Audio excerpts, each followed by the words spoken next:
Hello दोस्तों, स्वागत है आप सभी का आपके अपने यूट्यूब चैनल एजुकेटेड भारत में। दोस्तों, आज हम इस वीडियो में वर्ल्ड हिस्ट्री मैराथन देखने वाले हैं। देखिए, अगर आपका कोई भी एग्ज़ाम है जिसके सिलेबस में वर्ल्ड हिस्ट्री है, तो बस ये एक वीडियो देखकर चले जाइएगा, आपके लिए बहुत ज़्यादा हेल्पफुल हो जाएगा ये। देखिए, यहाँ पर हम वर्ल्ड हिस्ट्री के 15 टॉपिक्स कवर करने वाले हैं, जिसके 500 प्लस एमसीक्यूज़ हम यहाँ पर देखेंगे। तो देखिए, ये जितने भी टॉपिक्स हैं इनके डिटेल वीडियो ऑलरेडी अपलोडेड है चैनल पर। अगर आपने अभी तक नहीं देखे हैं तो प्लेलिस्ट में जाकर ज़रूर से देख लीजिए। और दोस्तों, क्योंकि ये वीडियो आपकी डिमांड पर लाया गया है, तो आपकी ये जिम्मेदारी बनती है कि आप इस वीडियो को बहुत बहुत बहुत सारा शेयर करें और चैनल को बहुत सारा सपोर्ट करें। अगर आपने अभी तक चैनल को सब्सक्राइब नहीं किया है तो प्लीज़ चैनल को सब्सक्राइब करके बेल आइकन ज़रूर प्रेस कर लीजिए, ताकि ऐसे ही इंपॉर्टेंट वीडियोज़ आपको आगे भी मिलते रहें। चलिए स्टार्ट करते हैं। फर्स्ट क्वेश्चन देखिए, किस देश में पुनर्जागरण सर्वप्रथम प्रारंभ हुआ? तो कौन से देश में प्रारंभ हुआ? तो करेक्ट ऑप्शन सी हो जाएगा, इटली में सबसे पहले पुनर्जागरण प्रारंभ हुआ था।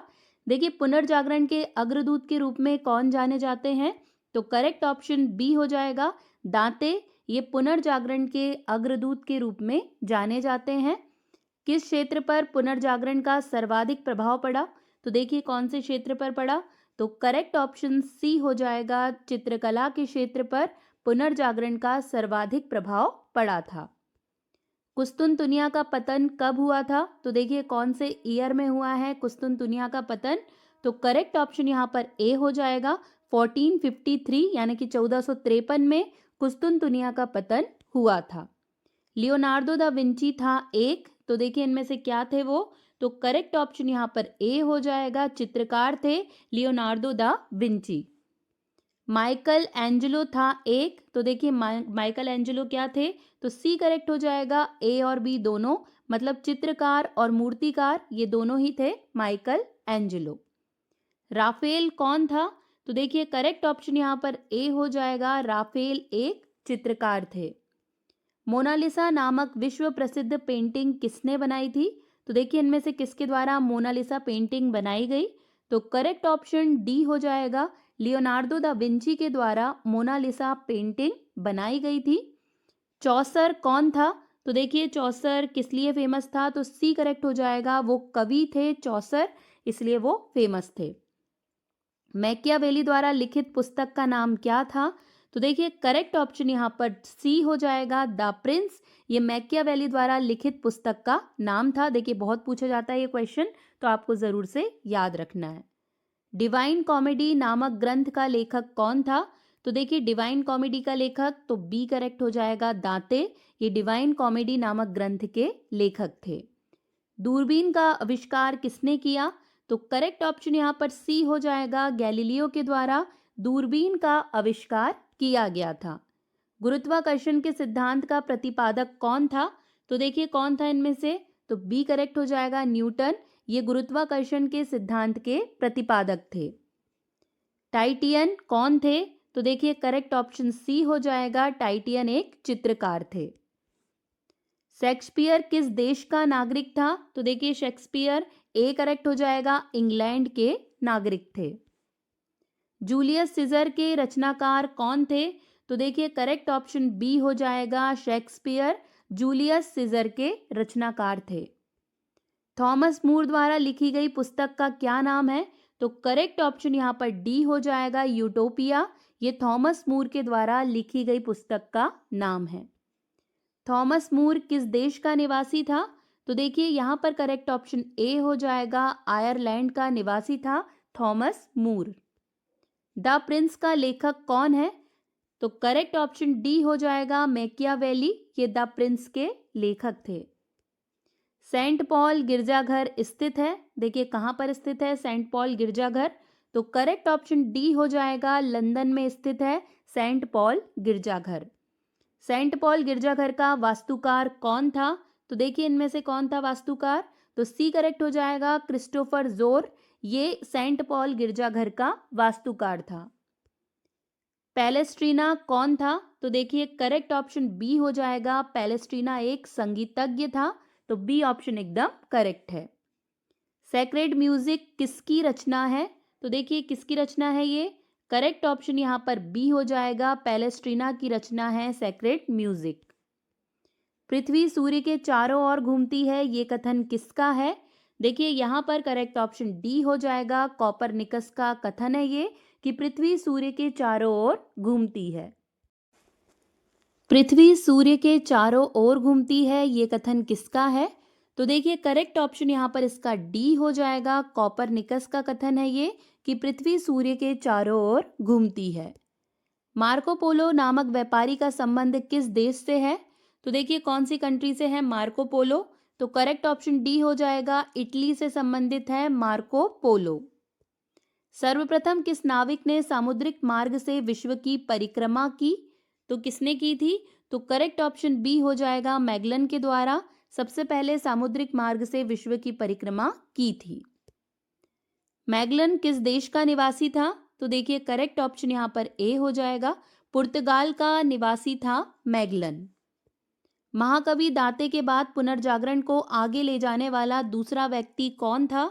तो देखिए करेक्ट ऑप्शन सी हो जाएगा, पेट्रॉक वो दूसरे व्यक्ति थे दाते के बाद पुनर्जागरण को आगे ले जाने वाले। इटालियन गद्य का जनक किसे कहा जाता है? देखिए इटालियन गद्य का जनक किसे कहा जाता है? तो ए करेक्ट हो जाएगा, बोकेशियो को कहा जाता है। द लास्ट जजमेंट तथा द फॉल ऑफ मैन किसकी कृतियां हैं? तो देखिए किसके द्वारा लिखी गई हैं? तो करेक्ट ऑप्शन डी हो जाएगा, ये माइकल एंजेलो की कृतियां हैं।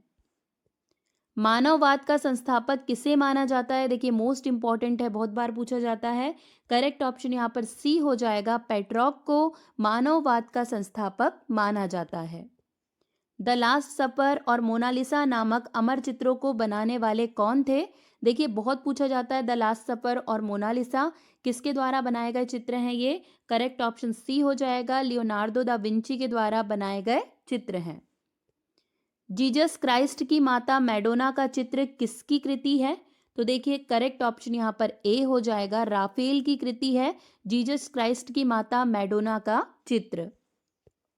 पुनर्जागरण काल का सर्वश्रेष्ठ निबंधकार कौन था?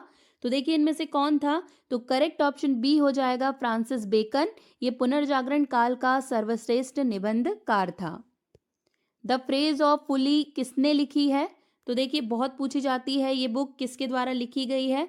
करेक्ट ऑप्शन बी हो जाएगा, इरेस्मस जो हॉलैंड से थे उनके द्वारा द फ्रेज ऑफ फुली लिखी गई है। फ्रांस की क्रांति कब हुई थी? तो देखिए करेक्ट ऑप्शन यहाँ पर इसका बी हो जाएगा, 1789 में फ्रांस की क्रांति हुई थी। क्रांति के समय फ्रांस पर कितना विदेशी ऋण था? देखिए जब फ्रांस की क्रांति हुई थी उस टाइम पर फ्रांस पर कितना विदेशी ऋण था? तो करेक्ट ऑप्शन यहाँ पर बी हो जाएगा, 12 अरब लिब्रे, इतना फ्रांस पर उस टाइम पे विदेशी ऋण था। बास्तिल के बारे में निम्न में से कौन सा कथन सत्य है? तो देखिए इनमें से कौन सा सत्य हो जाएगा? तो डी ऑप्शन करेक्ट है, उपरोक्त में से सभी। मतलब ये फ्रांस में किले की जेल थी, आमतौर पर लोग बास्तिल से घृणा करते थे, ये सम्राट के निरंकुश शक्ति का प्रतीक था। तो यहाँ पर डी ऑप्शन एकदम करेक्ट हो जाएगा। लुई 16 किस राजवंश से संबंधित था? तो देखिए कौन से राजवंश से संबंधित था लुई 16? तो करेक्ट ऑप्शन सी हो जाएगा, बुर्बो राजवंश से ये संबंधित था। राष्ट्रीय सभा बुलाने का उद्देश्य क्या था? तो देखिए करेक्ट ऑप्शन यहाँ पर बी हो जाएगा, संविधान बनाना, ये राष्ट्रीय सभा बुलाने का मुख्य उद्देश्य था। फ्रांसीसी क्रांति के समय फ्रांस पर किसका शासन था? तो देखिए किसका शासन था उस समय पर? तो सी करेक्ट हो जाएगा, लुई 16 का शासन था फ्रांसीसी क्रांति के समय फ्रांस पर। राजा से झगड़े के पश्चात राष्ट्रीय सभा किस स्थान पर एकत्रित हुई? तो करेक्ट ऑप्शन यहाँ पर इसका सी हो जाएगा, टेनिस कोर्ट में एकत्रित हुए थे राजा से झगड़े के पश्चात राष्ट्रीय सभा के सभी लोग।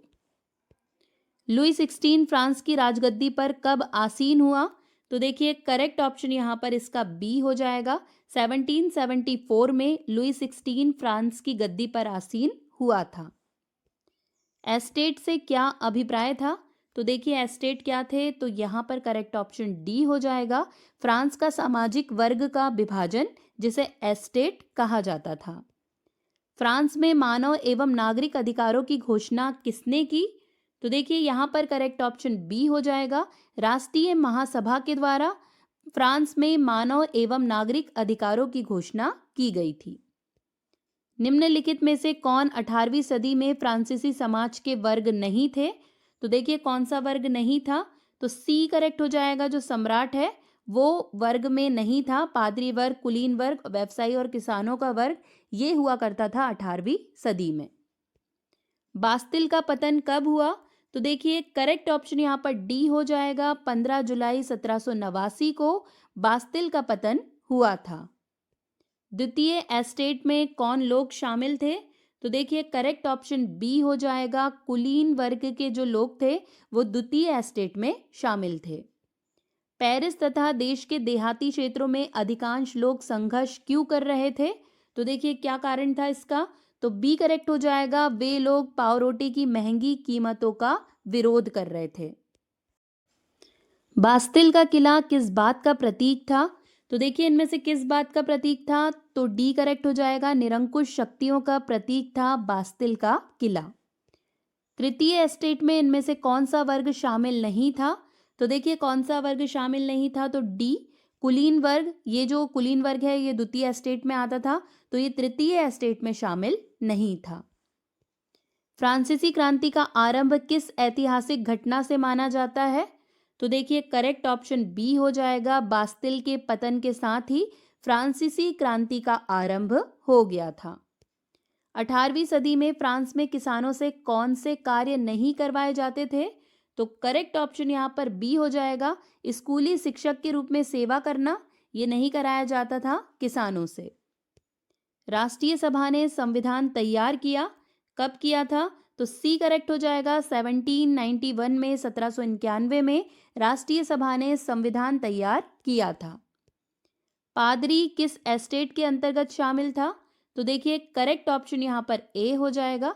प्रथम एस्टेट में शामिल था पादरी। देखिए प्रथम जो एस्टेट था वो पादरी वर्ग के लिए, द्वितीय जो था वो कुलीन वर्ग के लिए, और जो तृतीय एस्टेट था वो साधारण वर्ग के लिए था। फ्रांस के किन एस्टेटों को करों से छूट प्राप्त थी? तो देखिए करेक्ट ऑप्शन यहाँ पर सी हो जाएगा। प्रथम व द्वितीय एस्टेट दोनों को करों से जो टैक्स देने होते थे उससे छूट प्राप्त थी। 10 अगस्त 1792 से लेकर 20 सितंबर 1792 तक फ्रांस का शासन किसके हाथ में रहा? तो देखिए करेक्ट ऑप्शन यहाँ पर डी हो जाएगा। पेरिस कम्यून के हाथ में रहा इस टाइम पर फ्रांस का शासन। फ्रांसीसी समाज में कितने प्रतिशत जनसंख्या किसानों की थी? तो देखिए करेक्ट ऑप्शन यहाँ पर डी हो जाएगा। 90% जनसंख्या किसानों की थी फ्रांसीसी समाज में। 18वीं सदी में फ्रांस में किसानों से निम्न में से कौन से प्रत्यक्ष कर वसूले जाते थे? तो देखिए कौन से कर वसूले जाते थे? तो ए करेक्ट हो जाएगा। टाइल कर वसूला जाता था किसानों से। सितंबर सम्मेलन में लुई सोल्वे के लिए क्या दंड निश्चित किया गया? तो देखिए करेक्ट ऑप्शन यहाँ पर ए हो जाएगा। मृत्यु दंड निश्चित किया गया था सितंबर सम्मेलन में लुई सोल्वे के लिए। इनमें से किसे राज्य को दिया जाने वाला कर देने से छूट था? तो किसे छूट था यहाँ पर? तो देखिए करेक्ट ऑप्शन यहाँ पर ए हो जाएगा। पादरी वर्ग को राज्य को दिए जाने वाले टैक्स से छूट प्राप्त थी। सन 1774 में जब लुई सोलवा सम्राट बना तो राजकोष खाली होने का क्या कारण था? तो देखिए करेक्ट ऑप्शन यहाँ पर इसका सी हो जाएगा। ए और बी दोनों, क्योंकि फ्रांस में लंबे समय तक युद्ध चले थे और क्योंकि सरकार वर्साई के महल और राज दरबार की शान शौकत बनाए रखने के लिए फिजूल खर्ची करती थी, तो ये दोनों ही रीजन सही थे जिसके कारण राजकोष खाली हो रहा था। लुई सोलवे को मृत्युदंड कब दिया गया? तो देखिए करेक्ट ऑप्शन यहाँ पर डी हो जाएगा। 1793 में लुई सोलवे को मृत्युदंड दिया गया था। इनमें से कौन प्रत्यक्ष कर है? देखिए डायरेक्ट टैक्स कौन सा है इनमें से? तो करेक्ट ऑप्शन बी हो जाएगा। जो टाइल है वो एक प्रकार का डायरेक्ट टैक्स है। राष्ट्रीय सम्मेलन ने किस अमानवीय प्रथा का अंत किया? तो करेक्ट ऑप्शन यहाँ पर सी हो जाएगा। दास प्रथा का अंत किया था राष्ट्रीय सम्मेलन ने। निम्न में से किस दार्शनिक ने जनता और उसके प्रतिनिधियों के बीच एक साथ आधारित सरकार का प्रस्ताव रखा? तो देखिए करेक्ट ऑप्शन ए हो जाएगा, रूसो के द्वारा ये प्रस्ताव रखा गया था। रॉबेस्पियर को गिलोटिन पर कब चढ़ाया गया? तो करेक्ट ऑप्शन यहाँ पर ए हो जाएगा, जुलाई 1794 में रॉबेस्पियर को गिलोटिन पर चढ़ाया गया था। इनमें से कौन चर्च द्वारा लिया जाने वाला धार्मिक कर था? देखिए बहुत पूछा जाता है इसके बारे में। करेक्ट ऑप्शन यहाँ पर ए हो जाएगा, ताइट। ये एक प्रकार का धार्मिक कर था जो चर्च के द्वारा वसूला जाता था। जीरोधिंस्त दल ने देश की आर्थिक दशा सुधारने के लिए कौन सी नई मुद्रा चलाई? तो देखिए इनके द्वारा चलाई गई मुद्रा, तो डी करेक्ट हो जाएगा, कागज के नोट इनके द्वारा चलाए गए थे। निम्न में से फ्रांस में कौन सी राजनीतिक संस्था थी जिसमें तीनों एस्टेट अपने अपने लोग भेजते थे? तो देखिए करेक्ट ऑप्शन यहाँ पर बी हो जाएगा, एस्टेट जनरल, जिसमें तीनों ही एस्टेट के लोग शामिल थे। 1789 में जब फ्रांस में क्रांति हुई थी उस समय फ्रांस की जनसंख्या कितनी थी? तो देखिए करेक्ट ऑप्शन यहाँ पर इसका डी हो जाएगा, 2.8 करोड़ उस टाइम पर फ्रांस की जनसंख्या थी। रॉबेस्पियर को गिलोटिन की भेंट चढ़ाया गया, तो करेक्ट ऑप्शन बी हो जाएगा, जुलाई 1794 में रॉबेस्पियर को गिलोटिन पर चढ़ाया गया था। लिब्रे क्या है? तो देखिए करेक्ट ऑप्शन यहाँ पर ए हो जाएगा, फ्रांस की मुद्रा जो लिब्रे हुआ करती थी। निम्नलिखित में से कौन सी एक विशेषता फ्रांस के 1791 के संविधान में नहीं थी? तो देखिए कौन सी विशेषता नहीं थी? तो डी करेक्ट हो जाएगा, बोलने की आजादी नहीं दी गई, ये विशेषता उस संविधान में नहीं थी। डायरेक्टरी की राजनीतिक अस्थिरता जिस सैनिक तानाशाह के उदय का आधार बनी वो कौन था? तो देखिए करेक्ट ऑप्शन यहाँ पर ए हो जाएगा, Napoleon Bonaparte. Two treatises of government के रचनाकार कौन है?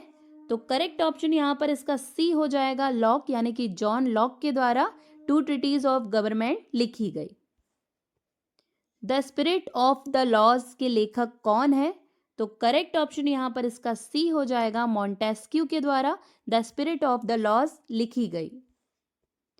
सीधे राज्य को अदा किए जाने वाले कर को कहते हैं, क्या कहते हैं? तो करेक्ट ऑप्शन बी हो जाएगा, टाइल कहा जाता था जिस कर को सीधे राज्य को अदा करना होता था।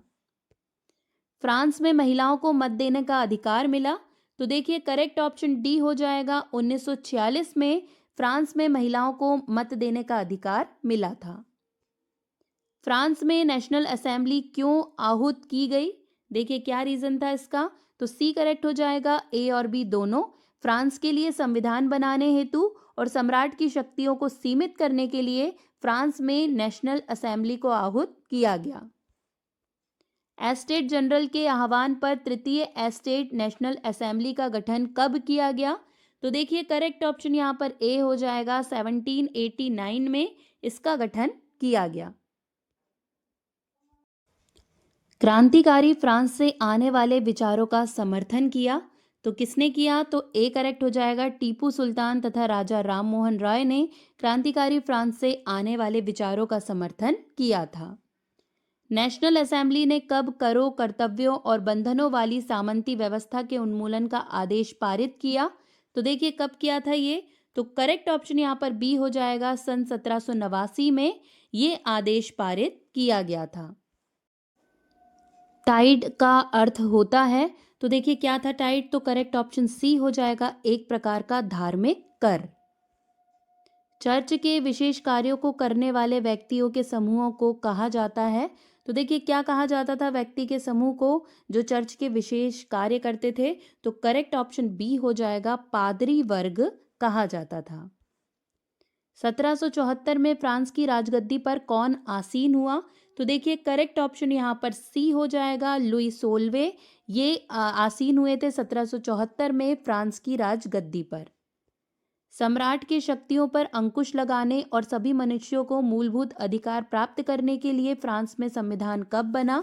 तो करेक्ट ऑप्शन यहाँ पर बी हो जाएगा, 1791 में ये संविधान बनकर तैयार हुआ था। फ्रांस का सबसे सफलतम क्रांतिकारी राजनीतिक क्लब कौन सा था? तो देखिए कौन सा क्लब था वो? तो करेक्ट ऑप्शन बी हो जाएगा, जैकोबिन क्लब। ये फ्रांस का सबसे सफलतम क्रांतिकारी राजनीतिक क्लब था। फ्रांसीसी क्रांति किस शहर में शुरुआत हुई फ्रांसीसी क्रांति की?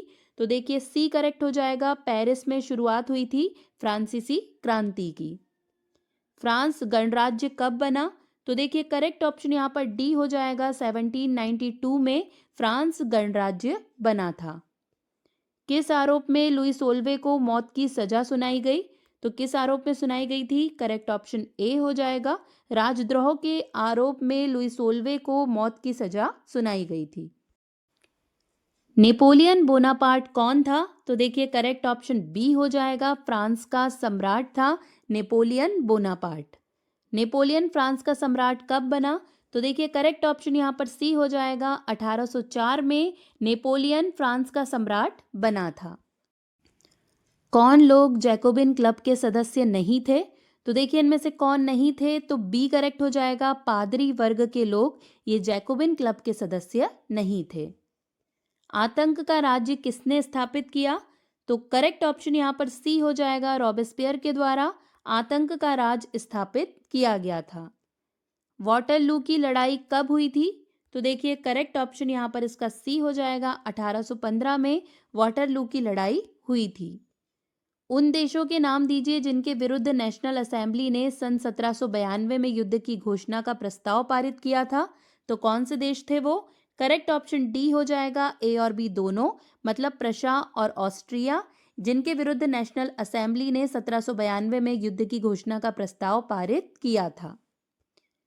ओलंप दे गूस कौन थी? तो देखिए करेक्ट ऑप्शन यहाँ पर इसका ए हो जाएगा, एक क्रांतिकारी महिला थी Olymp they goose. The social contract नामक पुस्तक किसने लिखी? बहुत पूछी जाती है पुस्तक। करेक्ट ऑप्शन यहाँ पर ए हो जाएगा, रूसो के द्वारा द सोशल कॉन्ट्रैक्ट नामक पुस्तक लिखी गई है। जैकोबिन का नेता कौन था? तो देखिए यहाँ पर करेक्ट ऑप्शन ए हो जाएगा, रॉबेस्पियर, ये जैकोबिन क्लब का नेता था। फ्रांसीसी कॉलोनियों में दास्ता कब समाप्त हो गई? तो करेक्ट ऑप्शन यहाँ पर इसका बी हो जाएगा, 1848 में फ्रांसीसी कॉलोनियों में दास्ता समाप्त हो गई थी। तीसरा एस्टेट क्या है? नाम से प्रचार पुस्तिका या पैम्पलेट किसने लिखी? तो देखिए किसके द्वारा लिखी है कि व्हाट इज थर्ड एस्टेट या तीसरा एस्टेट क्या है? तो करेक्ट ऑप्शन यहाँ पर बी हो जाएगा, आबे सीए के द्वारा ये लिखी गई है। 1789 में फ्रांस में क्रांति किसके शासनकाल में हुई? तो देखिए किसके शासनकाल में हुई है फ्रांस की क्रांति? तो सी करेक्ट हो जाएगा, लुई सोल्वे के शासनकाल में ये क्रांति हुई थी। फ्रांस में किसने राजतंत्र का अंत करके इसे गणतंत्र घोषित किया था?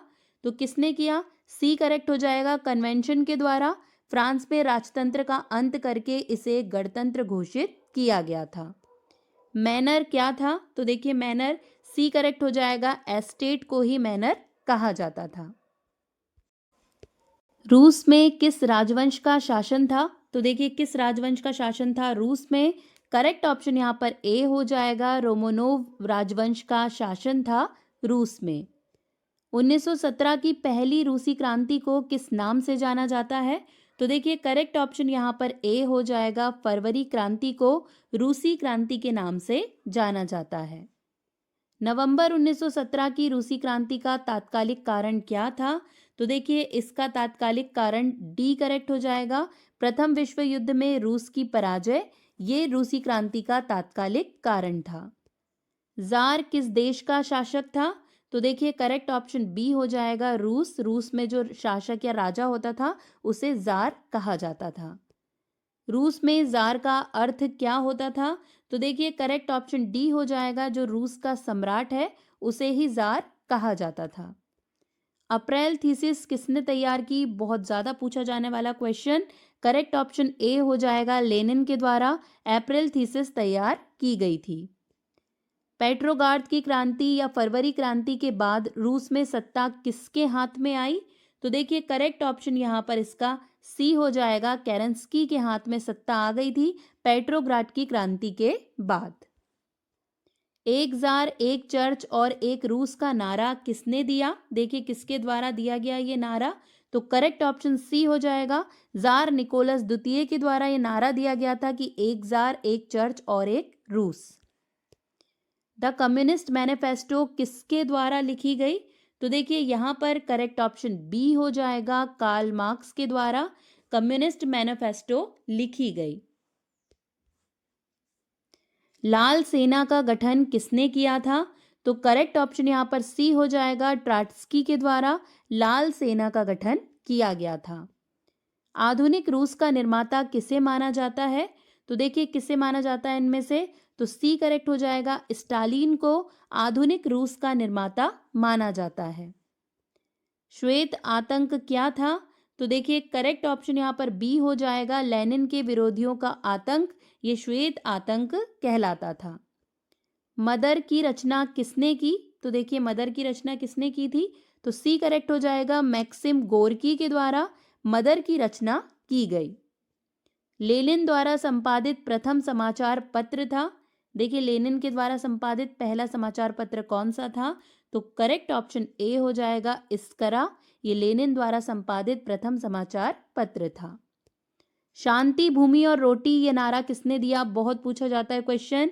करेक्ट ऑप्शन यहाँ पर बी हो जाएगा, लेनिन के द्वारा ये नारा दिया गया है, शांति भूमि और रोटी। रूस का लौह पुरुष किसे कहा गया है? तो देखिए करेक्ट ऑप्शन यहाँ पर डी हो जाएगा, स्टालिन को रूस का लौह पुरुष कहा गया है। लेनिन की मृत्यु कब हुई? तो देखिए करेक्ट ऑप्शन डी हो जाएगा, 1924 में लेनिन की मृत्यु हो गई थी। वॉर एंड पीस किसकी रचना है? देखिए इनमें से किसके द्वारा लिखी गई है?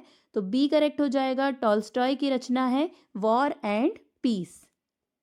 बोल्शेविक क्रांति कब हुई? तो देखिए करेक्ट ऑप्शन बी हो जाएगा, नवंबर 1917 को बोल्शेविक क्रांति हुई थी। 1917 की रूसी क्रांति के समय किसका शासन था? तो करेक्ट ऑप्शन यहाँ पर इसका डी हो जाएगा, निकोलस द्वितीय का शासन था 1917 की रूसी क्रांति के समय। दोस्तों अगर वीडियो पसंद आ रहा है तो प्लीज़ लाइक ज़रूर कीजिए, और क्योंकि आपके डिमांड पर ये वीडियो बना है तो इसे शेयर करना बिल्कुल भी मत भूलिएगा दोस्तों। इसे ज़्यादा से ज़्यादा शेयर कीजिए और प्लीज़ चैनल को बहुत सारा सपोर्ट कीजिए। चेका क्या था? तो देखिए करेक्ट ऑप्शन यहाँ पर इसका बी हो जाएगा, विशेष पुलिस दस्ता था चेका। सोवियत संघ का विघटन किस वर्ष हुआ? तो करेक्ट ऑप्शन डी हो जाएगा, 1991 में सोवियत संघ का विघटन हुआ था। निम्नलिखित में से किस वर्ष जार अलेक्जेंडर द्वितीय ने कृषि दास्ता समाप्त की? तो देखिए कौन से वर्ष में की? ए करेक्ट हो जाएगा, 1861 में जार अलेक्जेंडर द्वितीय ने कृषि दास्ता को समाप्त किया था। रासपुतिन कौन था? तो देखिए करेक्ट ऑप्शन यहाँ पर इसका बी हो जाएगा, रूस का रहस्यमयी पादरी था रासपुतिन। दास कैपिटल किसकी रचना है? बहुत पूछा जाता है दास कैपिटल के बारे में। ए करेक्ट हो जाएगा, कार्ल मार्क्स की रचना है दास कैपिटल। प्रथम इंटरनेशनल की स्थापना कब और कहाँ हुई थी? तो देखिए करेक्ट ऑप्शन इसका ए हो जाएगा, 1964 में लंदन में प्रथम इंटरनेशनल की स्थापना की गई थी। द्वितीय इंटरनेशनल की स्थापना कब और कहाँ हुई थी? तो देखिए करेक्ट ऑप्शन डी हो जाएगा, 1889 में पेरिस में द्वितीय इंटरनेशनल की स्थापना हुई थी। तृतीय इंटरनेशनल की स्थापना कब और कहाँ हुई थी? तो करेक्ट ऑप्शन ए हो जाएगा, 1919 में मॉस्को में तृतीय इंटरनेशनल की स्थापना की गई थी। रूस को कब गणतंत्र घोषित किया गया? देखिए कब किया गया? तो ए करेक्ट हो जाएगा, सितंबर 1917 में रूस को गणतंत्र घोषित किया गया था। लेनिन के बाद शासन की बागडोर किसने संभाली? तो करेक्ट ऑप्शन यहाँ पर ए हो जाएगा, स्टालिन ने। देखिए लेनिन के बाद शासन की बागडोर स्टालिन ने संभाली थी। दुनिया के मजदूर एक हो का नारा किसने दिया? देखिए नारा जो होता है, ये क्वेश्चन बहुत पूछे जाते हैं वर्ल्ड हिस्ट्री में, तो ये नारा किसके द्वारा दिया गया है? तो ए करेक्ट हो जाएगा, कार्ल मार्क्स के द्वारा नारा दिया गया कि दुनिया के मजदूर एक हों। जार निकोलस द्वितीय ने ड्यूमा नामक संसद की स्थापना कब की? तो देखिए किस वर्ष में की थी? तो करेक्ट ऑप्शन यहाँ पर बी हो जाएगा, 1902 में जार निकोलस द्वितीय ने ड्यूमा नामक संसद की स्थापना की थी। रूस जापान का युद्ध कब हुआ? तो देखिए कब हुआ था? तो यहाँ पर डी करेक्ट हो जाएगा, 1904-1905 में रूस जापान का युद्ध हुआ था। 24 अक्टूबर 1917 की क्रांति काल में रूस का प्रधानमंत्री कौन था? तो करेक्ट ऑप्शन यहाँ पर इसका सी हो जाएगा, केरेंस्की इस समय पर रूस का प्रधानमंत्री था। बोल्शेविक क्रांति का नेतृत्व किसने किया? तो देखिए करेक्ट ऑप्शन यहाँ पर बी हो जाएगा, लेनिन के द्वारा बोल्शेविक क्रांति का नेतृत्व किया गया था। रूस में आर्थिक नीति कब लागू हुई थी? तो देखिए इसका करेक्ट ऑप्शन यहाँ पर ए हो जाएगा, 1921 में रूस में आर्थिक नीति लागू की गई। बेस्ट लिटोवस्क की संधि किन देशों के बीच हुई? तो करेक्ट ऑप्शन यहाँ पर डी हो जाएगा, रूस और जर्मनी के बीच में वेस्ट लिटोवस्क की संधि हुई थी। रूस में क्रांति के समय कौन सा कैलेंडर प्रचलित था?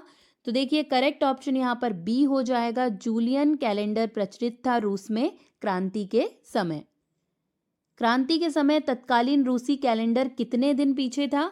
तो देखिए करेक्ट ऑप्शन सी हो जाएगा, 13 दिन पीछे था तत्कालीन रूसी कैलेंडर। रूस में कोल खोज क्या था? तो देखिए करेक्ट ऑप्शन यहाँ पर इसका बी हो जाएगा, सामूहिक खेती, जिसे कोल खोज कहा जाता था। अन्ना कैरेनिना का लेखक कौन था? तो करेक्ट ऑप्शन यहाँ पर बी हो जाएगा, लियो टॉल्स्टॉय, ये अन्ना कैरेनिना का लेखक था। शून्यवाद का जनक किसको माना जाता है? देखिए इनमें से किसे माना जाता है? तो ए करेक्ट हो जाएगा, तुर्गनेव को शून्यवाद का जनक माना जाता है। जारशाही व्यवस्था की समाप्ति किस वर्ष हुई? करेक्ट ऑप्शन यहाँ पर ए हो जाएगा, मार्च 1917 में जारशाही व्यवस्था की समाप्ति हुई थी। लेनिन द्वारा कमेंटर्स की स्थापना कब हुई? तो देखिए करेक्ट ऑप्शन यहाँ पर इसका डी हो जाएगा, 1919 में लेनिन के द्वारा कमेंटर्स की स्थापना की गई थी। कुलक किन वर्गों को कहा गया? तो देखिए करेक्ट ऑप्शन यहाँ पर ए हो जाएगा, रूस में बड़े पूंजीपतियों को कुलक कहा जाता था। रूस में किस दिन को खूनी रविवार के नाम से जाना जाता है? बहुत पूछा जाता है ब्लडी संडे के बारे में। तो देखिए करेक्ट ऑप्शन यहाँ पर सी हो जाएगा, 22 जनवरी 1905 को रूस में खूनी रविवार के नाम से जाना जाता है। एक कदम पीछे हटना होगा ताकि 2 कदम आगे बढ़ सके, किसने कहा था? देखिए ये किसके द्वारा बोला गया है? तो बी करेक्ट हो जाएगा, लेनिन के द्वारा ये शब्द बोले गए हैं कि एक कदम पीछे हटना होगा ताकि 2 कदम आगे बढ़ सकें। राज्य और क्रांति किसने लिखी? तो देखिए करेक्ट ऑप्शन सी हो जाएगा, लेनिन के द्वारा राज्य और क्रांति लिखी गई थी। बोल्शेविक व मेंशेविक विभाजन कब हुआ? तो देखिए करेक्ट ऑप्शन यहाँ पर सी हो जाएगा, 1903 में बोल्शेविक व मेंशेविक विभाजन हुआ था। अमेरिकी क्रांति कब हुई? तो देखिए कब हुई थी अमेरिकी क्रांति? तो सी करेक्ट हो जाएगा, 4 जुलाई 1776 को अमेरिकी क्रांति हुई थी। बोस्टन टी पार्टी की घटना किस वर्ष घटित हुई? तो देखिए यहाँ पर करेक्ट ऑप्शन इसका सी हो जाएगा, 1773 में बोस्टन टी पार्टी की घटना घटी थी। अमेरिकी क्रांति का कारण था? तो देखिए करेक्ट ऑप्शन यहाँ पर डी हो जाएगा, उपरोक्त सभी, मतलब इंग्लैंड सरकार का उपनिवेशों में बढ़ता हुआ हस्तक्षेप, अमेरिकी उपनिवेशों में इंग्लैंड के प्रति प्रेम का अभाव, नौ परिवहन कानूनों का सख्ती से लागू होना, ये सभी अमेरिकी क्रांति का कारण थे। मतलब डी ऑप्शन यहाँ पर एकदम करेक्ट हो जाएगा। अमेरिका के प्रथम राष्ट्रपति बने तो कौन बने थे? तो करेक्ट ऑप्शन डी हो जाएगा, जॉर्ज वॉशिंगटन, ये अमेरिका के प्रथम राष्ट्रपति बने थे। विश्व का प्रथम गणतंत्र कौन बना? तो देखिए करेक्ट ऑप्शन सी हो जाएगा, अमेरिका, ये विश्व का प्रथम गणतंत्र बना था। प्रजातंत्र जनता का, जनता के द्वारा और जनता के लिए शासन है। प्रजातंत्र की ये परिभाषा किसने दी? देखिए बहुत पूछा जाता है क्वेश्चन। करेक्ट ऑप्शन बी हो जाएगा, अब्राहम लिंकन के द्वारा ये परिभाषा दी गई थी। दोस्तों अगर वीडियो अच्छा लग रहा है तो प्लीज़ लाइक एंड शेयर ज़रूर से कर दीजिए। और देखिए इन वीडियो की जो डिटेल्स है, अगर आपको डिटेल वीडियो देखनी है तो प्लेलिस्ट में जाकर वर्ल्ड हिस्ट्री ओपन करके आप सारे डिटेल वीडियोस देख सकते हैं। अमेरिकी स्वतंत्रता संग्राम की समाप्ति हुई तो कब हुई थी? तो देखिए करेक्ट ऑप्शन यहाँ पर सी हो जाएगा, पेरिस की संधि से अमेरिकी स्वतंत्रता संग्राम की समाप्ति हुई थी। कानून केवल बंदूक की नली द्वारा ही लागू किया जा सकता है, ये कथन किसके द्वारा बोला गया? तो देखिए करेक्ट ऑप्शन सी हो जाएगा, H.W. एल्सन के द्वारा ये कथन बोला गया कि कानून केवल बंदूक की नली द्वारा ही लागू किया जा सकता है। या तो मुझे स्वतंत्रता दो या मृत्यु दो, ये कथन किसका है? देखिए वर्ल्ड हिस्ट्री में नारे बहुत ज़्यादा पूछे जाते हैं, किसी के द्वारा बोले गए कथन बहुत ज़्यादा पूछे जाते हैं, तो आपको ये सभी बहुत अच्छे से याद रखना है। देखिए यहाँ पर सी ऑप्शन हो जाएगा, पैट्रिक हेनरी के द्वारा बोला गया है या तो मुझे स्वतंत्रता दो या मृत्यु दो। गुलामी प्रथा का विरोध करने वाले अमेरिकी राष्ट्रपति थे, तो देखिए कौन से थे वो? तो करेक्ट ऑप्शन सी हो जाएगा, अब्राहम लिंकन। ये गुलामी प्रथा का विरोध करने वाले अमेरिकी राष्ट्रपति थे। अमेरिका में कुल कितने उपनिवेश अंग्रेजी द्वारा बसाए गए? तो देखिए कितने उपनिवेश थे? तो करेक्ट ऑप्शन यहाँ पर डी हो जाएगा, 13 उपनिवेश अंग्रेजों के द्वारा बसाए गए थे। कॉमन सेंस किसकी रचना है? तो देखिए करेक्ट ऑप्शन यहाँ पर डी हो जाएगा, थॉमस पेन की रचना है कॉमन सेंस। पेरिस की संधि हुई, तो देखिए किस तारीख को पेरिस की संधि हुई थी? तो डी करेक्ट हो जाएगा, 3 सितंबर 1783 को पेरिस की संधि हुई थी। तो आपको याद रखना है 1783। अमेरिकी क्रांति परिणाम थी, किसका परिणाम थी? तो सी करेक्ट हो जाएगा, ए और बी दोनों। देखिए आर्थिक, राजनीतिक, सामाजिक, धार्मिक अनेक शक्तियों का, ये मुख्यतः ग्रेट ब्रिटेन व उसके उपनिवेशों के बीच आर्थिक हितों का संघर्ष थी। तो ए और बी दोनों सही है, मतलब सी ऑप्शन यहाँ पर एकदम करेक्ट हो जाएगा। उपनिवेशिक शासन को नियंत्रित करता था, तो करेक्ट ऑप्शन ए हो जाएगा, गवर्नर। ये उपनिवेशिक शासन को नियंत्रित करता था। शुगर एक्ट था, तो देखिए शुगर एक्ट क्या था? तो डी करेक्ट हो जाएगा, ए और बी दोनों। इंग्लैंड के अतिरिक्त अन्य देशों से आने वाले विदेशी रम का आयात बंद कर देना, शीरे पर आयात कर बढ़ा देना, ये दोनों ही शुगर एक्ट में बताया गया था। अमेरिका के स्वतंत्रता संग्राम का पहला संघर्ष हुआ, तो करेक्ट ऑप्शन यहाँ पर इसका ए हो जाएगा, लेक्सिंगटन में अमेरिका के स्वतंत्रता संग्राम का पहला संघर्ष हुआ था। अमेरिकी स्वतंत्रता संग्राम का अंत हुआ, तो देखिए करेक्ट ऑप्शन डी हो जाएगा, पेरिस की संधि के साथ अमेरिकी स्वतंत्रता संग्राम का अंत हुआ था। इंग्लैंड की असफलता के कारण थे, तो देखिए कौन से कारण थे? तो डी करेक्ट हो जाएगा, उपरोक्त सभी। युद्ध स्थल का इंग्लैंड से अत्यधिक दूर होना, जॉर्ज तृतीय का लोकप्रिय शासन, उपनिवेशों की शक्ति का इंग्लैंड द्वारा गलत अनुमान, ये सभी कारण थे, मतलब डी ऑप्शन उपरोक्त सभी एकदम करेक्ट हो जाएगा। अमेरिकी क्रांति की सबसे बड़ी देन है, तो देखिए करेक्ट ऑप्शन यहाँ पर इसका बी हो जाएगा, गणतंत्र की स्थापना। ये अमेरिकी क्रांति की सबसे बड़ी देन है। अमेरिकी नारा जो आयरलैंड में बहुत लोकप्रिय हुआ, कौन सा है वो? तो देखिए करेक्ट ऑप्शन यहाँ पर बी हो जाएगा, प्रतिनिधित्व नहीं तो कर नहीं। ये अमेरिकी नारा है जो आयरलैंड में बहुत ज़्यादा लोकप्रिय हुआ था। अमेरिकी स्वतंत्रता संग्राम के चरण थे, तो देखिए डी करेक्ट हो जाएगा, ए और बी दोनों। क्रांतिकारी आंदोलन और स्वतंत्रता संग्राम, ये दोनों ही सही है, मतलब डी ऑप्शन यहाँ पर एकदम करेक्ट हो जाएगा। स्वतंत्रता संग्राम से इंग्लैंड पर होने वाले प्रभाव हैं, तो देखिए क्या प्रभाव पड़ा था इंग्लैंड पर? तो डी करेक्ट हो जाएगा, ए और सी दोनों। जॉर्ज तृतीय के व्यक्तिगत शासन का अंत और उपनिवेशिक नीति में परिवर्तन, ये दोनों ही यहाँ पर एकदम करेक्ट है। अमेरिकन क्रांति को प्रेरित करने वाली पुस्तक किसने लिखी? देखिए किसके द्वारा लिखी गई थी ये? तो डी करेक्ट हो जाएगा, स्टीफन हॉपकिंस के द्वारा अमेरिकी क्रांति को प्रेरित करने वाली पुस्तक लिखी गई थी। अमेरिका के मूल निवासियों को कौन से इतिहासकारों ने रेड इंडियंस के नाम से संबोधित किया? तो देखिए किसने किया? तो बी करेक्ट हो जाएगा, यूरोपीय इतिहासकारों ने अमेरिका के मूल निवासियों को रेड इंडियंस के नाम से संबोधित किया था। अमेरिका का स्वतंत्रता संग्राम कितने वर्ष चला? तो देखिए करेक्ट ऑप्शन यहाँ पर डी हो जाएगा, 7 वर्षों तक अमेरिका का स्वतंत्रता संग्राम चला था। माया संस्कृति से संबंधित कौन सा कथन असंगत है? तो देखिए यहाँ पर डी वाला जो कथन है वह असंगत है। टॉलमी माया संस्कृति से संबंधित था, ये वाला ऑप्शन यहाँ पर असंगत है। बोस्टन बंदरगाह को बंद करने वाला एक्ट था, तो देखिए कौन सा एक्ट था? तो करेक्ट ऑप्शन बी हो जाएगा, इंटो लिबरल एक्ट। ये बोस्टन बंदरगाह को बंद कराने वाला एक्ट था। एज़टेक सभ्यता से संबंधित कौन सा कथन असंगत है? तो देखिए करेक्ट ऑप्शन यहाँ पर सी हो जाएगा, ग्रामीण सभ्यता। ये एज़टेक सभ्यता जो थी वो ग्रामीण सभ्यता नहीं थी। स्वतंत्रता की घोषणा किसने लिखी? तो करेक्ट ऑप्शन यहाँ पर सी हो जाएगा, थॉमस जेफरसन के द्वारा स्वतंत्रता की घोषणा लिखी गई थी। रेफेबियस किसकी उपाधि थी? तो देखिए इनमें से किसकी उपाधि थी? करेक्ट ऑप्शन बी हो जाएगा, जॉर्ज वॉशिंगटन की उपाधि थी रेफेबियस। अमेरिका में 1775 तक कितने उपनिवेश स्थापित हो गए थे? तो करेक्ट ऑप्शन सी हो जाएगा, 13 उपनिवेश यहाँ पर स्थापित हो गए थे। स्टाम्प एक्ट 1765 का उद्देश्य था? तो करेक्ट ऑप्शन डी है, सेना का खर्च उठाना। ये स्टाम्प एक्ट 1765 का उद्देश्य था। किस सरकार ने स्टैम्प एक्ट को रद्द किया?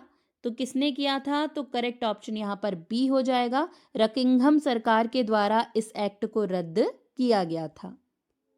प्रथम महाद्वीपीय कांग्रेस का अधिवेशन हुआ?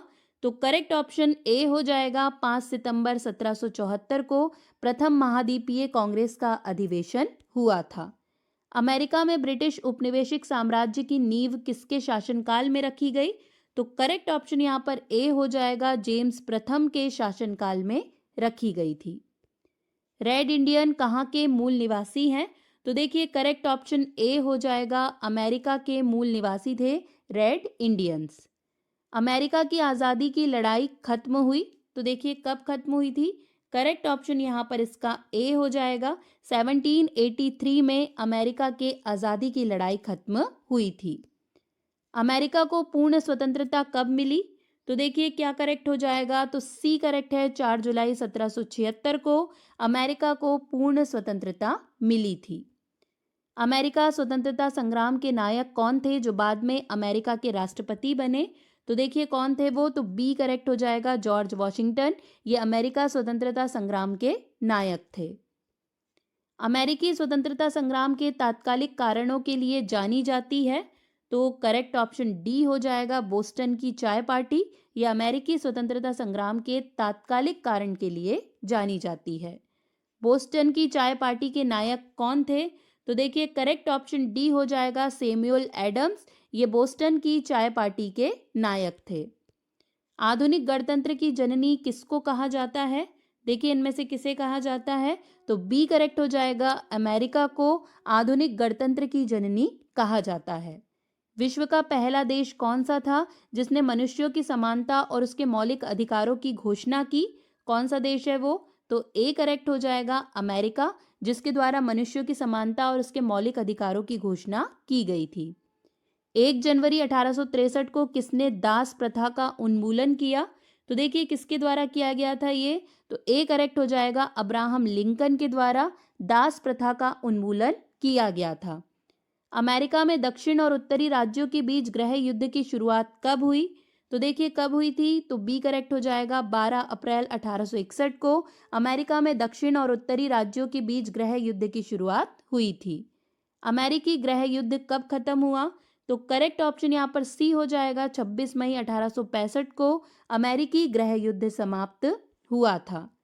1781 में उपनिवेशी सेना के सम्मुख आत्मसमर्पण करने वाला ब्रिटेन का सेनापति कौन था? तो देखिए करेक्ट ऑप्शन यहाँ पर बी हो जाएगा, Lord Cornwallis.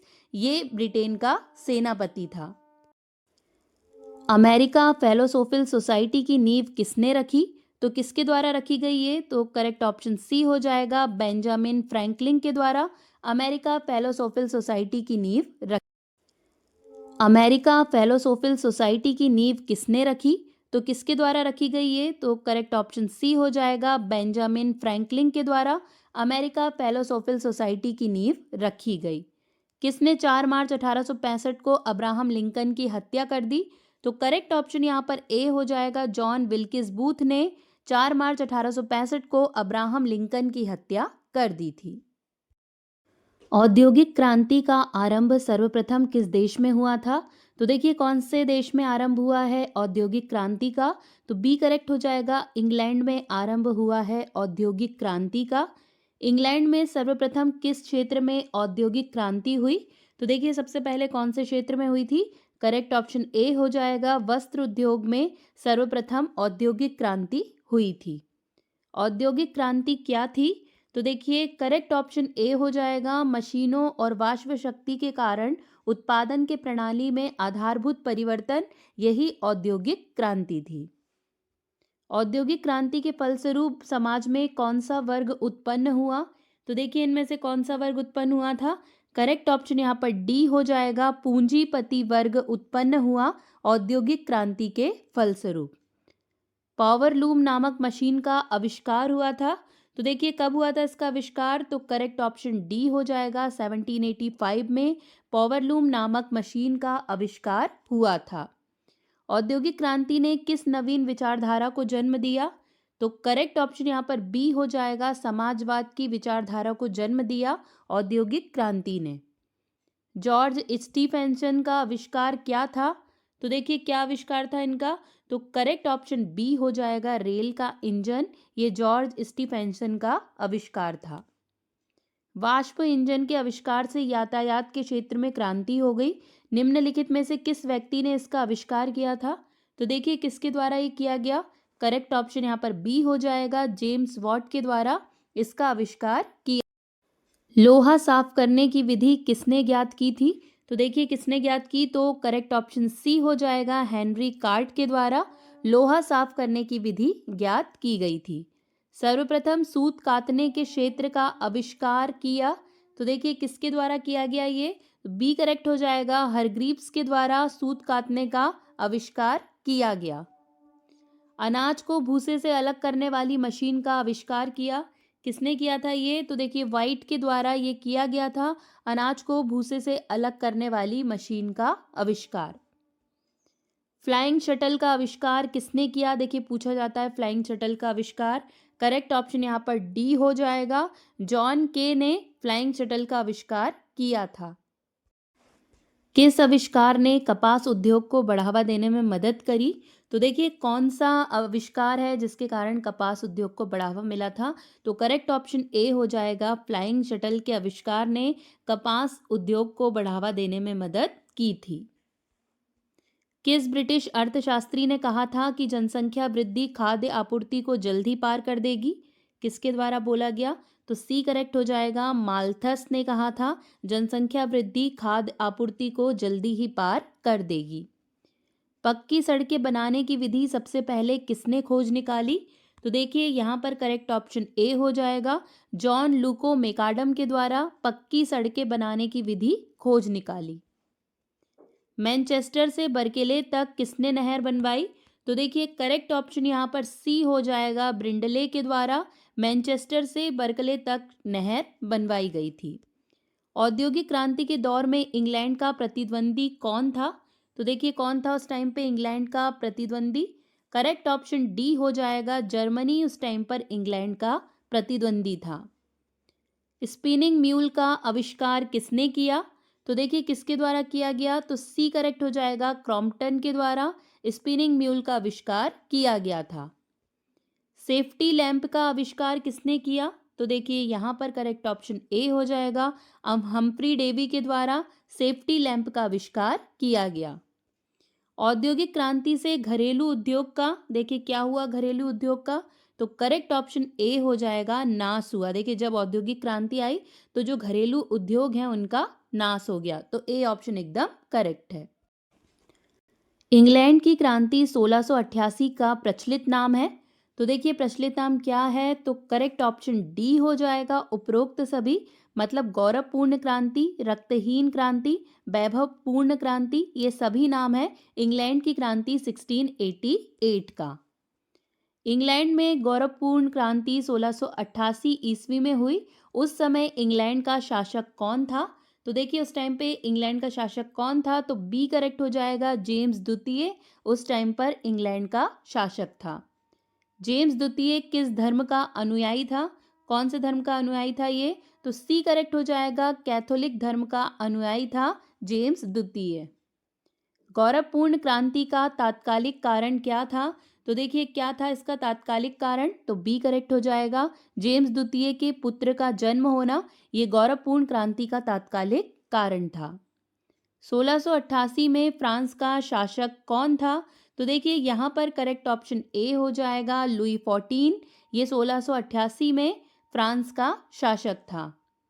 Duke of Argylle ने विद्रोह कब और किसके विरुद्ध किया? तो करेक्ट ऑप्शन यहाँ पर बी हो जाएगा। 1688 में जेम्स द्वितीय के समय ड्यूक ऑफ अर्गिल ने विद्रोह किया था। इंग्लैंड में गृह युद्ध किसके शासनकाल में 1642 ईस्वी में हुआ?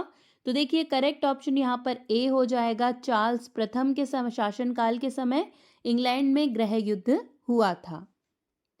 सप्तवर्षीय युद्ध इंग्लैंड और फ्रांस के बीच कब हुआ था? तो देखिए किस वर्ष में ये हुआ है? करेक्ट ऑप्शन सी हो जाएगा। 1956 से 1963 तक सप्तवर्षीय युद्ध हुआ था इंग्लैंड और फ्रांस के बीच में। गुलाबों का युद्ध कहाँ हुआ? तो देखिए इनमें से कहाँ हुआ था? ए करेक्ट हो जाएगा। इंग्लैंड में गुलाबों का युद्ध हुआ था। इंग्लैंड के सामंतों ने राजा जॉन को सन 1215 ईस्वी में एक अधिकार पत्र पर हस्ताक्षर करने को मजबूर किया। इस अधिकार पत्र को क्या कहा जाता है? तो देखिए ए करेक्ट हो जाएगा। इसे मैग्ना कार्टा कहा जाता है। मैग्ना कार्टा किसका घोषणा पत्र था? तो देखिए करेक्ट ऑप्शन यहाँ पर डी हो जाएगा। सर्वसाधारण के अधिकारों का घोषणा पत्र था मैग्ना कार्टा। किसके शासनकाल में संसद राजा के हाथों की कठपुतली बनी रही? तो देखिए करेक्ट ऑप्शन सी हो जाएगा। ट्यूडर वंश के शक्तिशाली राजाओं के शासनकाल में संसद राजा के हाथों की कठपुतली बनी रही। एलिजाबेथ प्रथम का संबंध कौन से वंश से था? तो देखिए करेक्ट ऑप्शन ए हो जाएगा। ट्यूडर वंश। एलिजाबेथ प्रथम का संबंध ट्यूडर वंश से था। इंग्लैंड में गृह युद्ध कितने वर्षों तक चला? तो देखिए करेक्ट ऑप्शन यहाँ पर सी हो जाएगा। 7 वर्षों तक इंग्लैंड में गृह युद्ध चला था। इंग्लैंड के किस राजा को फांसी की सजा दी गई? तो करेक्ट ऑप्शन यहाँ पर ए हो जाएगा। चार्ल्स प्रथम को फांसी की सजा दी गई थी। गृह युद्ध के दौरान राजा के समर्थकों को क्या कहा जाता था? तो देखिए करेक्ट ऑप्शन यहाँ पर इसका ए हो जाएगा। कैवेलियर कहा जाता था गृह युद्ध के दौरान राजा के समर्थकों को। गृह युद्ध के दौरान संसद के समर्थकों को क्या कहा जाता था? तो यहाँ पर करेक्ट ऑप्शन ए हो जाएगा। राउंड हेड्स कहा जाता था गृह युद्ध के दौरान संसद के समर्थकों को। गौरवपूर्ण क्रांति 1688 के बाद इंग्लैंड का राजा कौन बना? तो देखिए करेक्ट ऑप्शन यहाँ पर डी हो जाएगा। विलियम इंग्लैंड का राजा बना था गौरवपूर्ण क्रांति 1688 के। इंग्लैंड में टेस्ट एक्ट कब पारित हुआ? तो देखिए करेक्ट ऑप्शन इसका ए हो जाएगा। 1673 में टेस्ट एक्ट पारित हुआ था। 1688 की क्रांति के बाद जेम्स द्वितीय इंग्लैंड छोड़कर कहाँ चला गया? तो करेक्ट ऑप्शन देखिए यहाँ पर इसका बी हो जाएगा।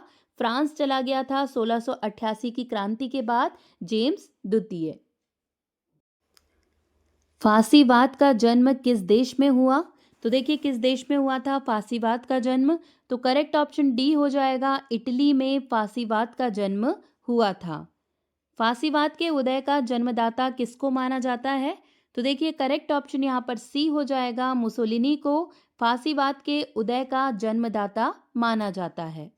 फासिस्ट दल की नींव डाली? तो देखिए किसने डाली थी फासिस्ट दल की नींव? तो सी करेक्ट हो जाएगा। मुसोलिनी ने फासिस्ट दल की नींव डाली थी। मुसोलिनी के दल की स्थापना कहाँ की गई थी? तो देखिए करेक्ट ऑप्शन ए हो जाएगा। मिलान में मुसोलिनी के दल की स्थापना की गई थी। मुसोलिनी द्वारा बनाए गए निगमों की संख्या कितनी थी? तो देखिए कितने निगम बनाए गए थे मुसोलिनी के द्वारा? तो ए करेक्ट हो जाएगा। 22 निगम की स्थापना की गई थी मुसोलिनी के द्वारा। फांसीवाद का प्रमुख सिद्धांत है? तो देखिए करेक्ट ऑप्शन यहाँ पर इसका बी हो जाएगा। पूंजीवाद का समर्थन ये फांसीवाद का प्रमुख सिद्धांत है। निम्नलिखित में से किस वर्ग ने फांसीवाद दल का समर्थन किया? तो देखिए इनमें से कौन सा वर्ग है? तो करेक्ट ऑप्शन यहाँ पर डी हो जाएगा। ये सभी मतलब पूंजीपति, मध्य वर्ग, जमींदार, इन सभी ने फांसीवादी दल का समर्थन किया था।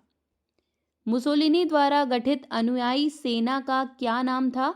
तो करेक्ट ऑप्शन यहाँ पर सी हो जाएगा। ब्लैक शर्ट सेना। देखिए क्वेश्चन पूछा भी जाता है इसलिए आपको याद रखना है। मुसोलिनी ने किस वर्ष इटली में शासन स्थापित किया? तो करेक्ट ऑप्शन सी हो जाएगा 1922 में मुसोलिनी ने इटली में शासन स्थापित किया। मुसोलिनी के पहले इटली का प्रधानमंत्री निम्न में से कौन था? तो देखिए कौन था, तो करेक्ट ऑप्शन सी हो जाएगा, विक्टर इमैनुअल थर्ड। ये मुसोलिनी के पहले इटली का प्रधानमंत्री था।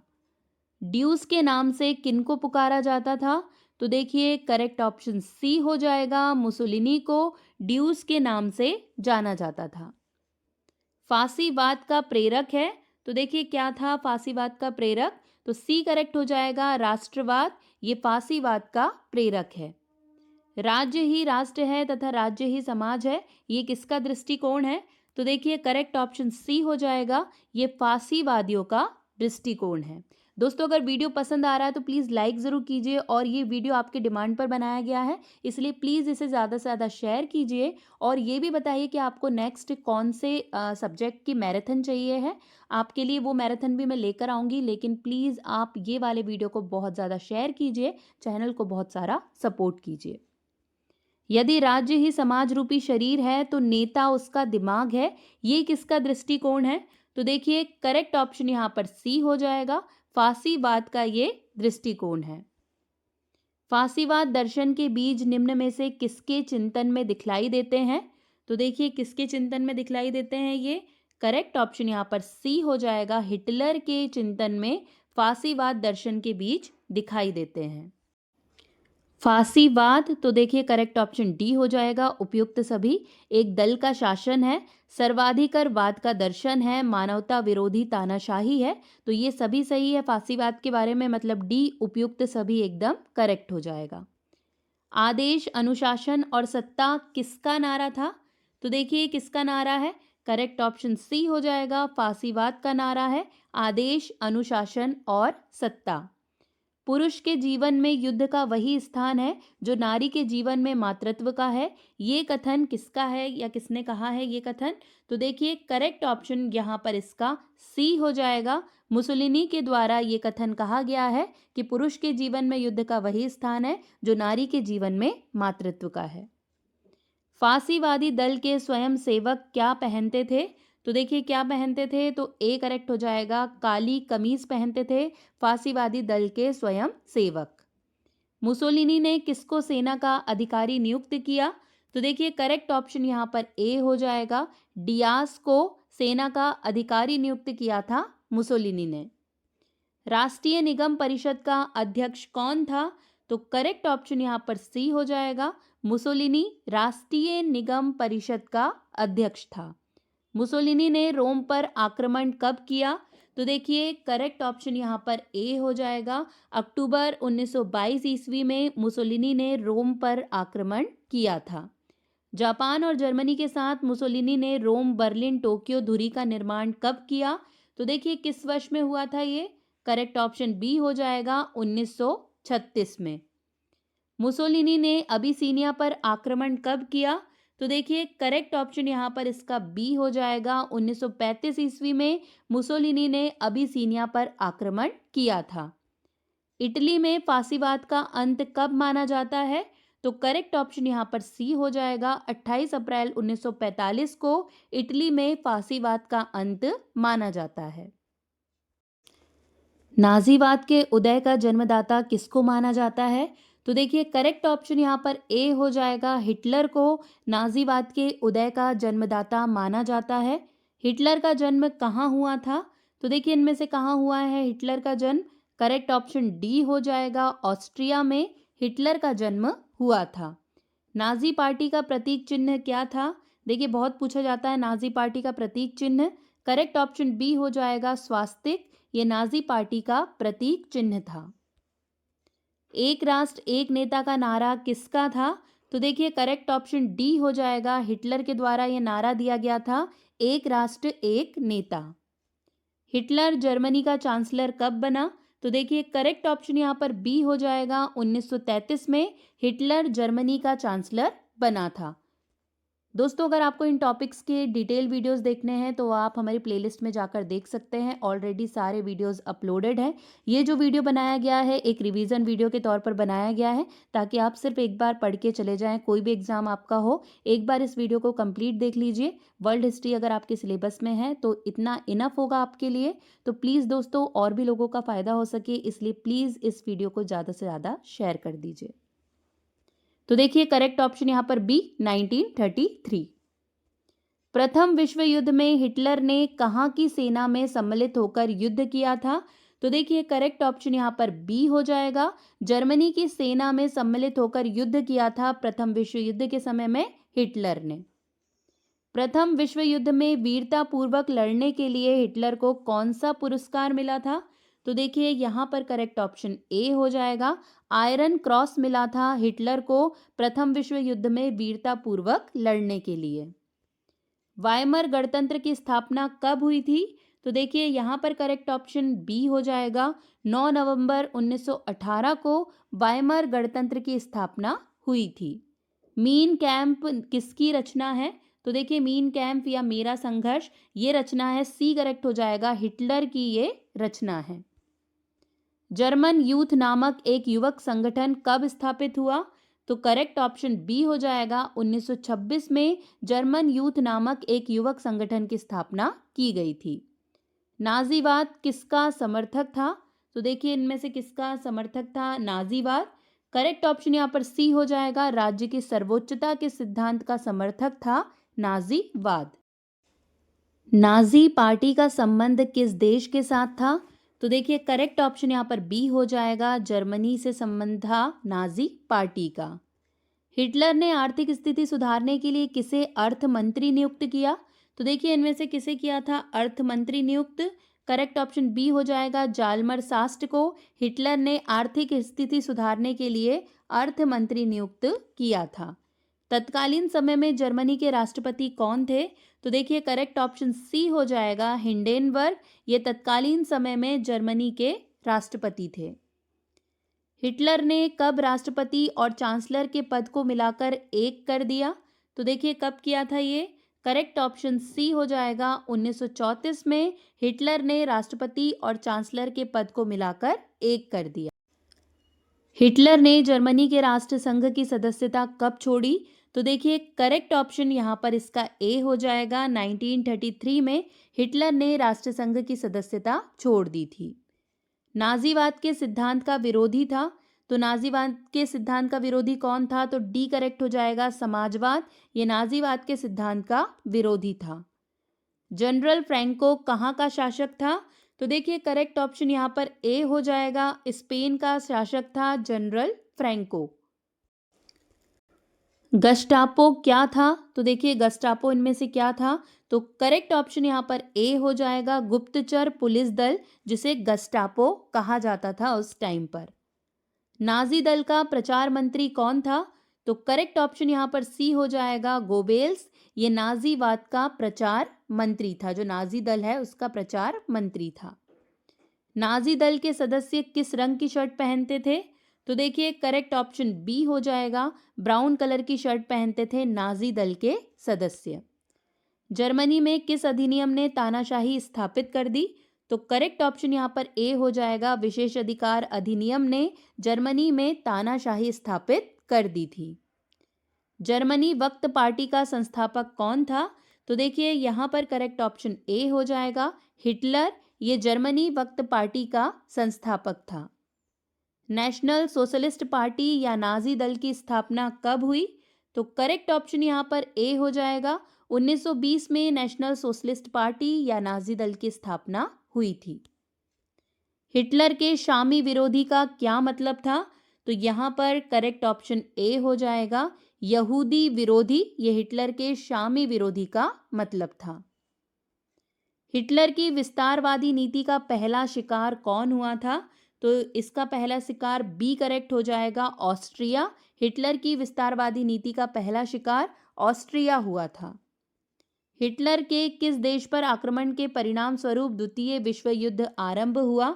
तो करेक्ट ऑप्शन बी हो जाएगा, पोलैंड पर आक्रमण के परिणाम स्वरूप द्वितीय विश्व आरंभ हुआ था। हिटलर ने चेकोस्लोवाकिया पर किस वर्ष अधिकार कर लिया? करेक्ट ऑप्शन यहाँ पर डी हो जाएगा, 1939 में हिटलर ने चेकोस्लोवाकिया पर अधिकार कर लिया था। हिटलर का उपनाम क्या था? तो देखिए करेक्ट ऑप्शन यहाँ पर सी हो जाएगा, फ्यूरर। ये हिटलर का उपनाम था। हिटलर के अनुयायी वहां पर कौन सा चिन्ह लगाते थे? तो देखिए किसका चिन्ह लगाते थे? तो ए करेक्ट हो जाएगा, स्वास्तिक। ये जो नाजी दल है या नाजी पार्टी है उसका चिन्ह था, उसका प्रतीक चिन्ह था। इसी को वहां पर बनाते थे हिटलर के अनुयायी। युंग फोक क्या था? तो देखिए युंग फोक इनमें से क्या था? करेक्ट ऑप्शन बी हो जाएगा, एक नात्सी युवा संगठन था जिसे युंग फोक कहा जाता था। अग्नि अध्यादेश कब जारी किया गया था? तो करेक्ट ऑप्शन सी हो जाएगा, 1933 में अग्नि अध्यादेश जारी किया गया था। हिटलर के समय जर्मनी में कुल दलों की संख्या कितनी थी? तो देखिए करेक्ट ऑप्शन बी हो जाएगा, एक। हिटलर के समय में जर्मनी में कुल दलों की संख्या सिर्फ एक थी। निम्नलिखित में से कौन सा नाजीवाद का उदय का कारण था? तो कौन सा था? तो करेक्ट ऑप्शन डी हो जाएगा, एक और दो दोनों, मतलब वर्साई की संधि और आर्थिक संकट, ये दोनों ही नाजीवाद के उदय का कारण था। फ्री कॉर्प्स क्या था? तो देखिए यहाँ पर करेक्ट ऑप्शन बी हो जाएगा, पुराने सैनिकों का एक संगठन जिसे फ्री कॉर्प्स कहा जाता था। प्रथम विश्व युद्ध, जिसे प्रथम विश्व युद्ध या महान युद्ध के रूप में भी जाना जाता है, यूरोप में शुरू हुआ एक वैश्विक युद्ध था जो डैश तक चला था। तो देखिए कब से कब तक चला था प्रथम विश्व युद्ध? करेक्ट ऑप्शन यहाँ पर ए हो जाएगा, 1914 से 1918 तक चला था प्रथम विश्व युद्ध। प्रथम विश्व युद्ध के मुख्य कारण क्या थे? तो देखिए करेक्ट ऑप्शन सी हो जाएगा, साराजेवो में आर्क ड्यूक फ्रांस फर्डिनेंड्स की हत्या, ये प्रथम विश्व युद्ध का मुख्य कारण था। किस जर्मन हमले के कारण ब्रिटेन युद्ध में शामिल हुआ? तो देखिए करेक्ट ऑप्शन सी हो जाएगा, बेल्जियम पर हमले के कारण ब्रिटेन युद्ध में शामिल हुआ था। 1914 में कौन सा देश ट्रिपल एटेंट में नहीं था? तो देखिए कौन सा देश नहीं था? करेक्ट ऑप्शन ए हो जाएगा, इटली। 1914 में इटली ट्रिपल एटेंट में शामिल नहीं था। 1914 में ट्रिपल अलायंस में कौन से देश शामिल थे?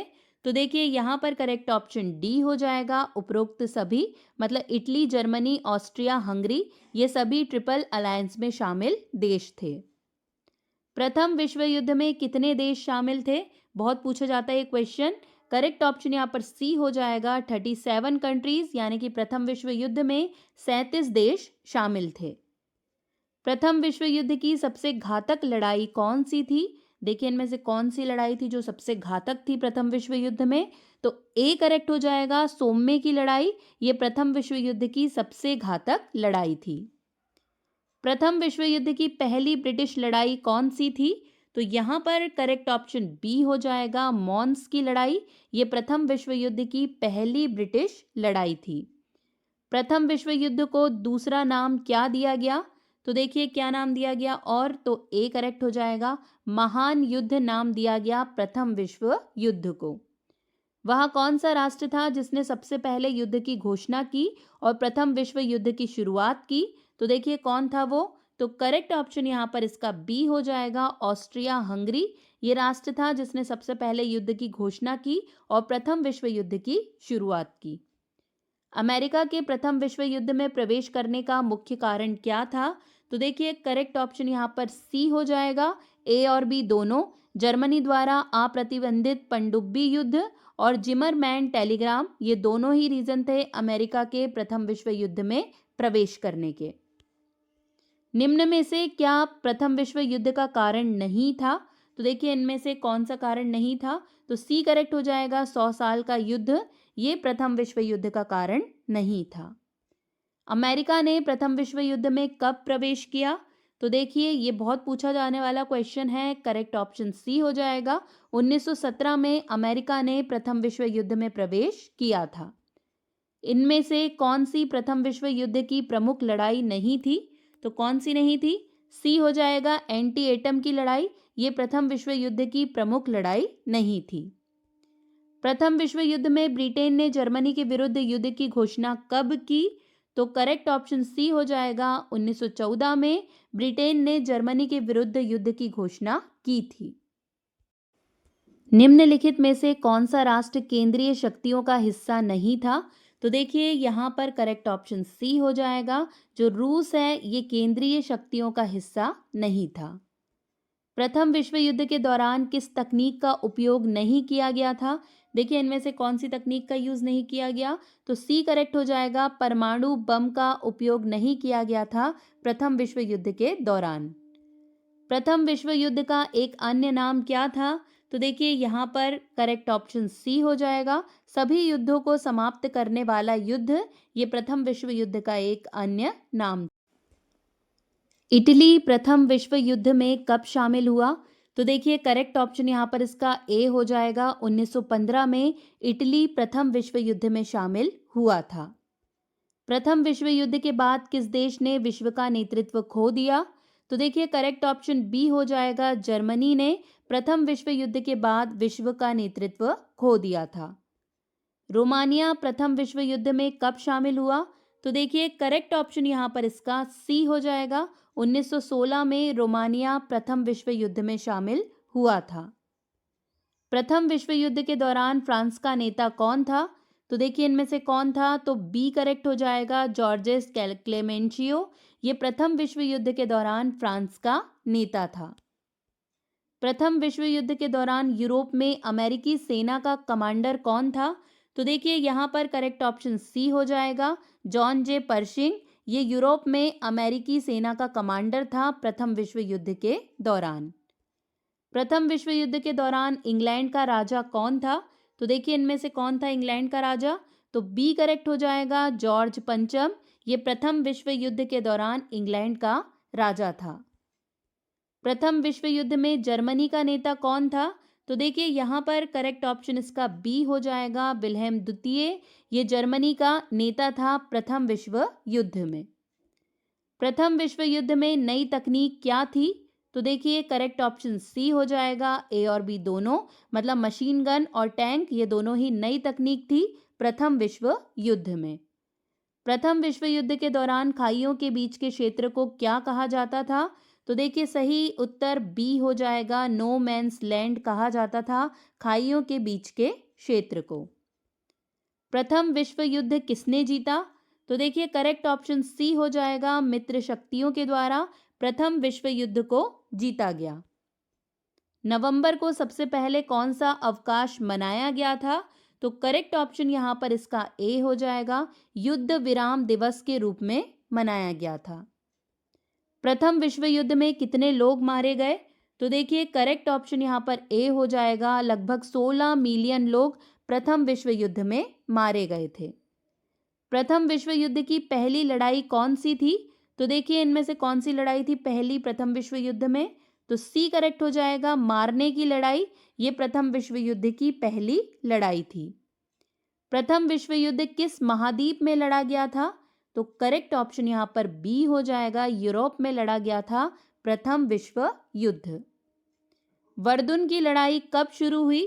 तो करेक्ट ऑप्शन सी हो जाएगा। 1916 में वर्दुन की लड़ाई शुरू हुई थी। 1914 में किस छुट्टी ने ब्रिटिश और जर्मन सैनिकों के बीच 2 दिनों के लिए अनौपचारिक युद्ध विराम को प्रेरित किया? तो देखिए कौन सी छुट्टी ने? तो ए करेक्ट हो जाएगा। क्रिसमस की छुट्टी ने ब्रिटिश और जर्मन सैनिकों के बीच 2 दिनों के लिए अनौपचारिक युद्ध विराम को प्रेरित किया था। पेरिस शांति सम्मेलन में इंग्लैंड का प्रतिनिधित्व किसने किया? तो करेक्ट ऑप्शन देखिए यहाँ पर इसका बी हो जाएगा। लॉयड जॉर्ज ने पेरिस शांति सम्मेलन में इंग्लैंड का प्रतिनिधित्व किया था। 1916 में किस राष्ट्र ने मित्र शक्तियों का पक्ष लिया? तो ये करेक्ट ऑप्शन ए हो जाएगा। रोमानिया ने 1916 में मित्र शक्तियों का पक्ष लिया था। जब प्रथम विश्व युद्ध शुरू हुआ तो निम्नलिखित में से कौन अमेरिका का राष्ट्रपति था? देखिए कौन था उस समय पर अमेरिका का राष्ट्रपति? तो बी करेक्ट हो जाएगा। वुडरो विल्सन ये अमेरिका के राष्ट्रपति थे जब प्रथम विश्व युद्ध शुरू हुआ था तब। प्रथम विश्व युद्ध में निम्नलिखित में से कौन सा राष्ट्र तटस्थ या न्यूट्रल रहा? तो कौन से राष्ट्र जो न्यूट्रल रहे? तो डी करेक्ट हो जाएंगे। उपरोक्त सभी मतलब नॉर्वे, डेनमार्क, मैक्सिको ये सभी न्यूट्रल राष्ट्र थे प्रथम विश्व युद्ध के समय। प्रथम विश्व युद्ध में संयुक्त राज्य अमेरिका ने जर्मन सहयोगी ऑस्ट्रिया हंगरी के खिलाफ युद्ध की घोषणा कब की?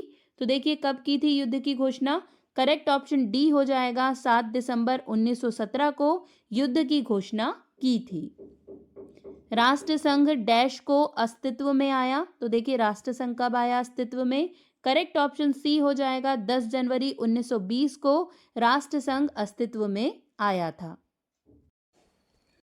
1 सितंबर 1939 को द्वितीय विश्व युद्ध कहाँ से शुरू हुआ?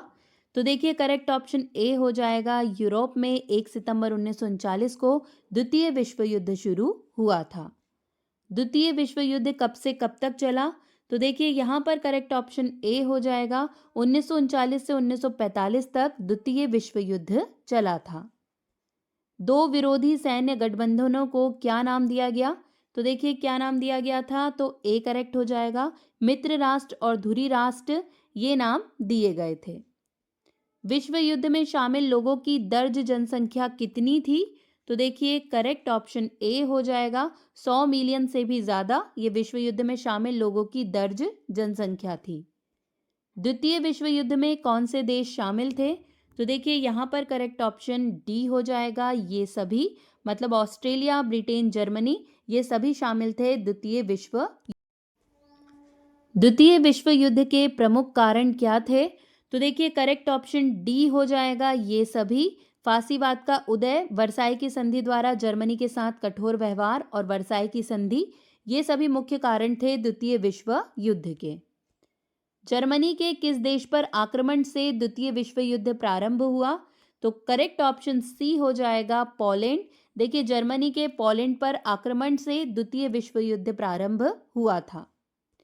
द्वितीय विश्व युद्ध के दौरान इंग्लैंड का नेता कौन था? तो देखिए यहाँ पर करेक्ट ऑप्शन बी हो जाएगा। विंस्टन चर्चिल ये द्वितीय विश्व युद्ध के दौरान इंग्लैंड का नेता था। द्वितीय विश्व युद्ध की जर्मन सेना का नेता कौन था? तो करेक्ट ऑप्शन ए हो जाएगा। एडोल्फ हिटलर ये द्वितीय विश्व युद्ध की जर्मन सेना का नेता था। निम्नलिखित में से कौन सा देश मित्र राष्ट्रों का सदस्य नहीं था? तो देखिए यहाँ पर करेक्ट ऑप्शन सी हो जाएगा। जापान ये मित्र राष्ट्रों का सदस्य नहीं था। द्वितीय विश्व युद्ध के दौरान सोवियत संघ का नेता कौन था? तो देखिए इनमें से कौन था? तो ए करेक्ट हो जाएगा। जोसेफ स्टालिन ये द्वितीय विश्व युद्ध के दौरान सोवियत संघ का नेता था। चीन ने द्वितीय विश्व युद्ध में कब प्रवेश किया? तो करेक्ट ऑप्शन बी हो जाएगा। 1941 में चीन ने द्वितीय विश्व युद्ध में प्रवेश किया था। द्वितीय विश्व युद्ध की सबसे महत्वपूर्ण लड़ाई कौन सी थी? देखिए यहाँ पर करेक्ट ऑप्शन सी हो जाएगा। स्टालिनग्राड की लड़ाई ये द्वितीय विश्व युद्ध की सबसे महत्वपूर्ण लड़ाई थी। द्वितीय विश्व युद्ध की सबसे लंबी लड़ाई कौन सी थी? देखिए इनमें से कौन सी सबसे लंबी लड़ाई थी? तो ए करेक्ट हो जाएगा। अटलांटिक की लड़ाई ये द्वितीय विश्व युद्ध की सबसे लंबी लड़ाई थी। द्वितीय विश्व युद्ध के दौरान प्रशांत क्षेत्र में अमेरिकी रणनीति क्या थी? तो देखिए करेक्ट ऑप्शन सी हो जाएगा। लीप फ्रॉगिंग ये द्वितीय विश्व युद्ध के दौरान प्रशांत क्षेत्र में अमेरिकी रणनीति थी। द डेजर्ट फॉक्स उपनाम वाले जर्मन अफ्रीका कोर के कमांडिंग जनरल कौन थे? तो देखिए इनमें से कौन थे? तो ए करेक्ट हो जाएगा। इरविन रोमल। द्वितीय विश्व युद्ध कितने वर्षों तक चला? तो देखिए करेक्ट ऑप्शन ए हो जाएगा। 6 साल तक चला था द्वितीय विश्व युद्ध। धुरी को किस नाम से भी जाना जाता है? तो करेक्ट ऑप्शन बी हो जाएगा। रोम, बर्लिन, टोक्यो धुरी के नाम से भी जाना जाता है। द्वितीय विश्व युद्ध की मुख्य धुरी शक्तियों में शामिल थे कौन शामिल थे? तो करेक्ट ऑप्शन सी हो जाएगा। जर्मनी, इटली, जापान ये द्वितीय विश्व युद्ध की मुख्य धुरी शक्तियों में शामिल थे। मित्र राष्ट्रों में कौन से 3 देश शामिल थे? देखिए करेक्ट ऑप्शन सी हो जाएगा। इंग्लैंड, अमेरिका, फ्रांस ये मित्र राष्ट्रों में शामिल थे। द्वितीय विश्व युद्ध के दौरान जापान का कमांडर जनरल कौन था? तो देखिए यहाँ पर करेक्ट ऑप्शन ए हो जाएगा। हिदेकी तोजो ये द्वितीय विश्व युद्ध के दौरान जापान का कमांडर जनरल था। द्वितीय विश्व युद्ध का अंतिम युद्ध कौन सा था? तो देखिए अंतिम युद्ध पूछा जाता है, बी करेक्ट हो जाएगा। ओकिनावा की लड़ाई, ये द्वितीय विश्व युद्ध का अंतिम युद्ध था। फ्रांस की लड़ाई के दौरान जर्मनों ने मैजीनॉट रेखा को पार करते हुए हमला किया। किस पे हमला किया था? तो बी करेक्ट हो जाएगा, बेल्जियम पर हमला किया था। जर्मनी ने कब सोवियत संघ के साथ एक अनाक्रमण संधि पर हस्ताक्षर किया? तो देखिए किस वर्ष किया था? तो ए करेक्ट हो जाएगा, 1939 में इस संधि पर हस्ताक्षर किया था। यूएसएसआर और जर्मनी के बीच युद्ध कब हुआ? देखिए कब हुआ था, तो करेक्ट ऑप्शन यहाँ पर इसका बी हो जाएगा। 22 जून 1941 को यूएसएसआर और जर्मनी के बीच में युद्ध हुआ था। द्वितीय विश्व युद्ध में पहले नाजी एकाग्रता शिविर का नाम क्या था? तो करेक्ट ऑप्शन यहाँ पर बी हो जाएगा, दचाऊ। ये पहले नाजी एकाग्रता शिविर का नाम था। यहूदियों के लिए हिटलर की अंतिम समाधान योजना क्या थी? तो देखिए करेक्ट ऑप्शन यहाँ पर सी हो जाएगा, सभी यहूदियों को मिटा देना और मार डालना। ये हिटलर की अंतिम समाधान योजना थी यहूदियों के लिए। धुरी राष्ट्रों में से किसने केवल तभी आत्मसमर्पण किया जब उनके 2 शहरों पर 2 परमाणु बम गिराए गए? तो देखिए करेक्ट ऑप्शन ए हो जाएगा, जापान ने तभी आत्मसमर्पण किया था जब उसके शहरों पर परमाणु बम गिराए गए थे। कामी केस थे, तो देखिए कामी केस क्या थे? तो करेक्ट ऑप्शन बी हो जाएगा, जापानी आत्मघाती पायलट जो अपने विमानों को अमेरिकी जहाजों से टकराते थे, वो थे कामी केस। द्वितीय विश्व युद्ध में जर्मनी ने रूस पर कब आक्रमण किया? तो देखिए करेक्ट ऑप्शन सी हो जाएगा, 1941 में जर्मनी ने रूस पर आक्रमण किया था। संयुक्त राज्य अमेरिका ने 1941 में जापान के विरुद्ध युद्ध की घोषणा क्यों की? तो करेक्ट ऑप्शन यहाँ पर सी हो जाएगा, पर्ल हार्बर पर हमले के कारण संयुक्त राज्य अमेरिका ने 1941 में जापान के विरुद्ध युद्ध की घोषणा की थी। जापानियों ने पर्ल हार्बर पर आक्रमण किया, तो देखिए कब किया था? करेक्ट ऑप्शन बी हो जाएगा, 7 दिसंबर 1941 को जापानियों ने पर्ल हार्बर पर आक्रमण किया था। द्वितीय विश्व युद्ध का सबसे बड़ा युद्धपोत कौन सा था? तो देखिए यहाँ पर करेक्ट ऑप्शन बी हो जाएगा, यमातो। ये द्वितीय विश्व युद्ध का सबसे बड़ा युद्धपोत था। इतिहास का सबसे बड़ा टैंक युद्ध कौन सा था? तो देखिए कौन सा था टैंक युद्ध? तो सी करेक्ट हो जाएगा, कुर्स्क की लड़ाई। ये इतिहास का सबसे बड़ा टैंक युद्ध था। आत्मसमर्पण करने वाली पहली धुरी शक्ति कौन सा देश था? तो करेक्ट ऑप्शन बी हो जाएगा, इटली। ये आत्मसमर्पण करने वाली पहली धुरी शक्ति था। द्वितीय विश्व युद्ध में जापान ने कब आत्मसमर्पण किया? तो देखिए करेक्ट ऑप्शन सी हो जाएगा, 1945 में द्वितीय विश्व युद्ध के समय जापान ने आत्मसमर्पण कर दिया था। द्वितीय विश्व युद्ध में जर्मनी ने कब आत्मसमर्पण किया? तो देखिए सी करेक्ट हो जाएगा, 7 मई 1945 को जर्मनी ने आत्मसमर्पण कर दिया था। युद्ध के दौरान किस जर्मन शहर पर बमबारी एक बड़ी नागरिक त्रासदी थी? तो करेक्ट ऑप्शन बी हो जाएगा, ड्रेसडेन। युद्ध के दौरान ड्रेसडेन जो जर्मन शहर है उस पर बमबारी एक बड़ी नागरिक त्रासदी थी। द्वितीय विश्व युद्ध किस शक्ति ने जीता? तो देखिए करेक्ट ऑप्शन बी हो जाएगा, मित्र राष्ट्र के द्वारा द्वितीय विश्व युद्ध जीता गया था। वह कौन सी संधि थी जिसने द्वितीय विश्व युद्ध को समाप्त किया? बहुत पूछा जाता है ये। करेक्ट ऑप्शन सी हो जाएगा, शांति संधियां, जिसके द्वारा द्वितीय विश्व युद्ध को समाप्त किया गया था। इटली के एकीकरण का जनक किसे माना जाता है? तो देखिए इनमें से किसे माना जाता है? करेक्ट ऑप्शन ए हो जाएगा, जोसेफ मेजिनी को इटली के एकीकरण का जनक माना जाता है। उत्तरी इटली में कौन कौन से राज्य शामिल थे? तो देखिए करेक्ट ऑप्शन ए हो जाएगा, सार्डिनिया, पिडमांट, लोम्बार्डी, वेनेशिया। ये सभी उत्तरी इटली में शामिल राज्य थे। यंग इटली नामक क्रांतिकारी संस्था का संस्थापक कौन था? तो देखिए करेक्ट ऑप्शन सी हो जाएगा, मेजनी। ये यंग इटली नामक क्रांतिकारी संस्था का संस्थापक था। नोवारा का युद्ध किसके बीच हुआ? तो देखिए इनमें से किसके बीच हुआ था नोवारा का युद्ध? करेक्ट ऑप्शन बी हो जाएगा, ऑस्ट्रिया और सार्डिनिया के बीच नोवारा का युद्ध हुआ था। मध्य इटली के राज्यों पर किस वंश का शासन था? तो करेक्ट ऑप्शन बी हो जाएगा, ऑस्ट्रिया के हैब्सबर्गीय वंश का शासन था मध्य इटली के राज्यों पर। लाल कुर्ती नाम से सेना का संगठन किसने किया? तो देखिए करेक्ट ऑप्शन बी हो जाएगा, गैरिबाल्डी ने लाल कुर्ती नाम से सेना का संगठन किया था। इटली का एकीकरण कब किया गया? तो करेक्ट ऑप्शन डी हो जाएगा, 1871 में इटली का एकीकरण किया गया। 19वीं सदी के पूर्वार्ध में इटली में कितने राज्य थे? तो देखिए करेक्ट ऑप्शन ए हो जाएगा, 13 राज्य थे 19वीं सदी के पूर्वार्ध में इटली में। मेजनी का जन्म कहाँ हुआ था? तो देखिए इनमें से सी करेक्ट हो जाएगा, जेनेवा में मेजनी का जन्म हुआ था। इटली के एकीकरण में सबसे बड़ा बाधक कौन था? तो करेक्ट ऑप्शन यहाँ पर बी हो जाएगा, ऑस्ट्रिया। ये इटली के एकीकरण में सबसे बड़ा बाधक था। इटली के एकीकरण में किस राज्य ने अगुवाई की थी? तो देखिए कौन से राज्य ने की थी? करेक्ट ऑप्शन ए हो जाएगा, सार्डिनिया पिडमोंट ने इटली के एकीकरण में अगुवाई की थी। इटली की समस्या को किसने अंतर्राष्ट्रीय समस्या बना दिया? तो करेक्ट ऑप्शन बी हो जाएगा, काउंट काबूर ने इटली की समस्या को अंतर्राष्ट्रीय समस्या बना दिया था।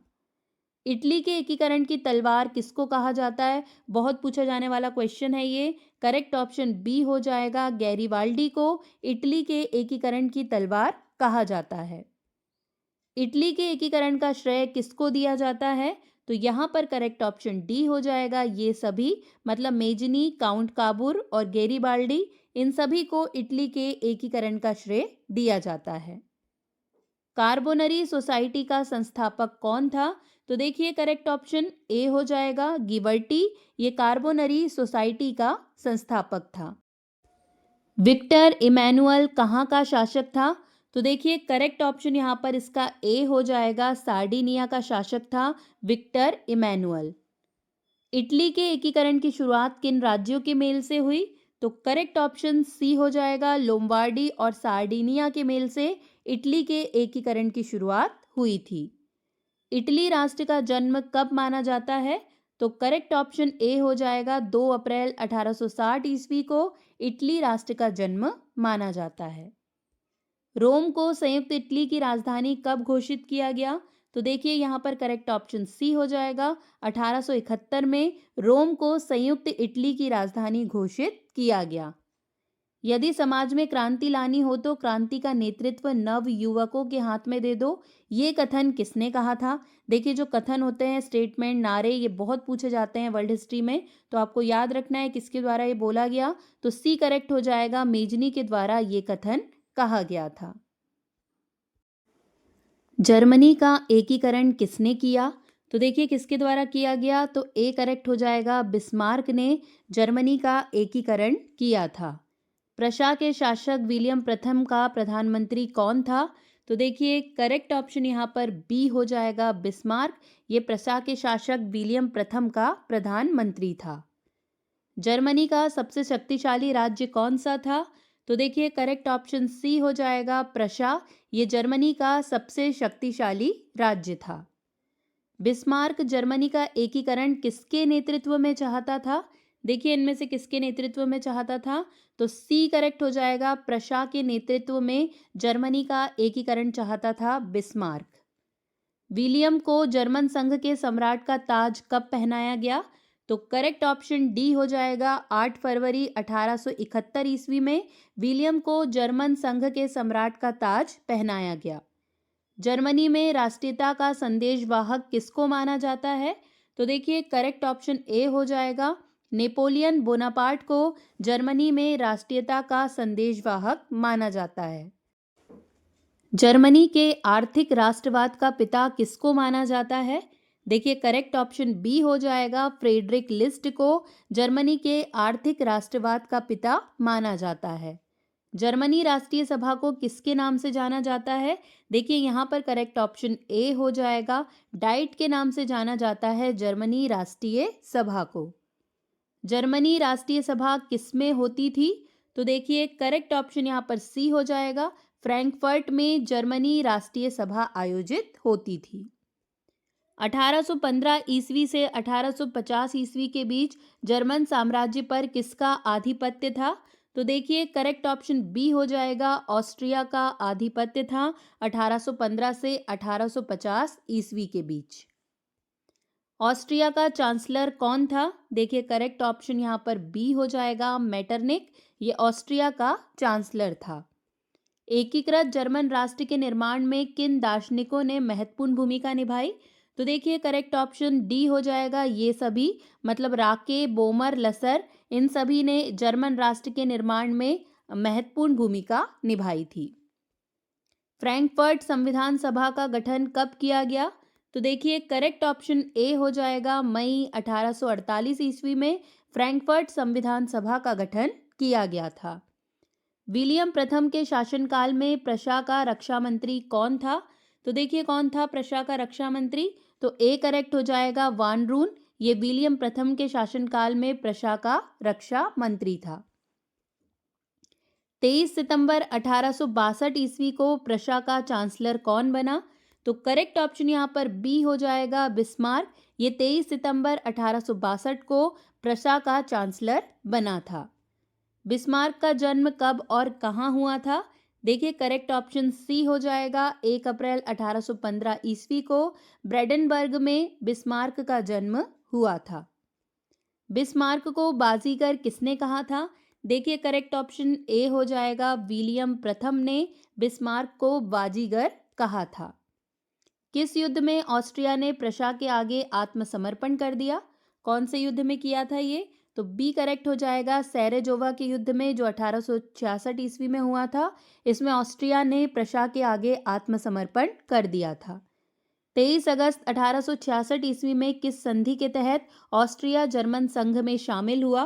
तो देखिए कौन सी संधि से शामिल हुआ? ए करेक्ट हो जाएगा, प्राग संधि में ऑस्ट्रिया जर्मन संघ में शामिल हुआ था। फ्रांस एवं प्रशा के बीच सेडान का युद्ध कब हुआ? देखिए कब हुआ था ये युद्ध?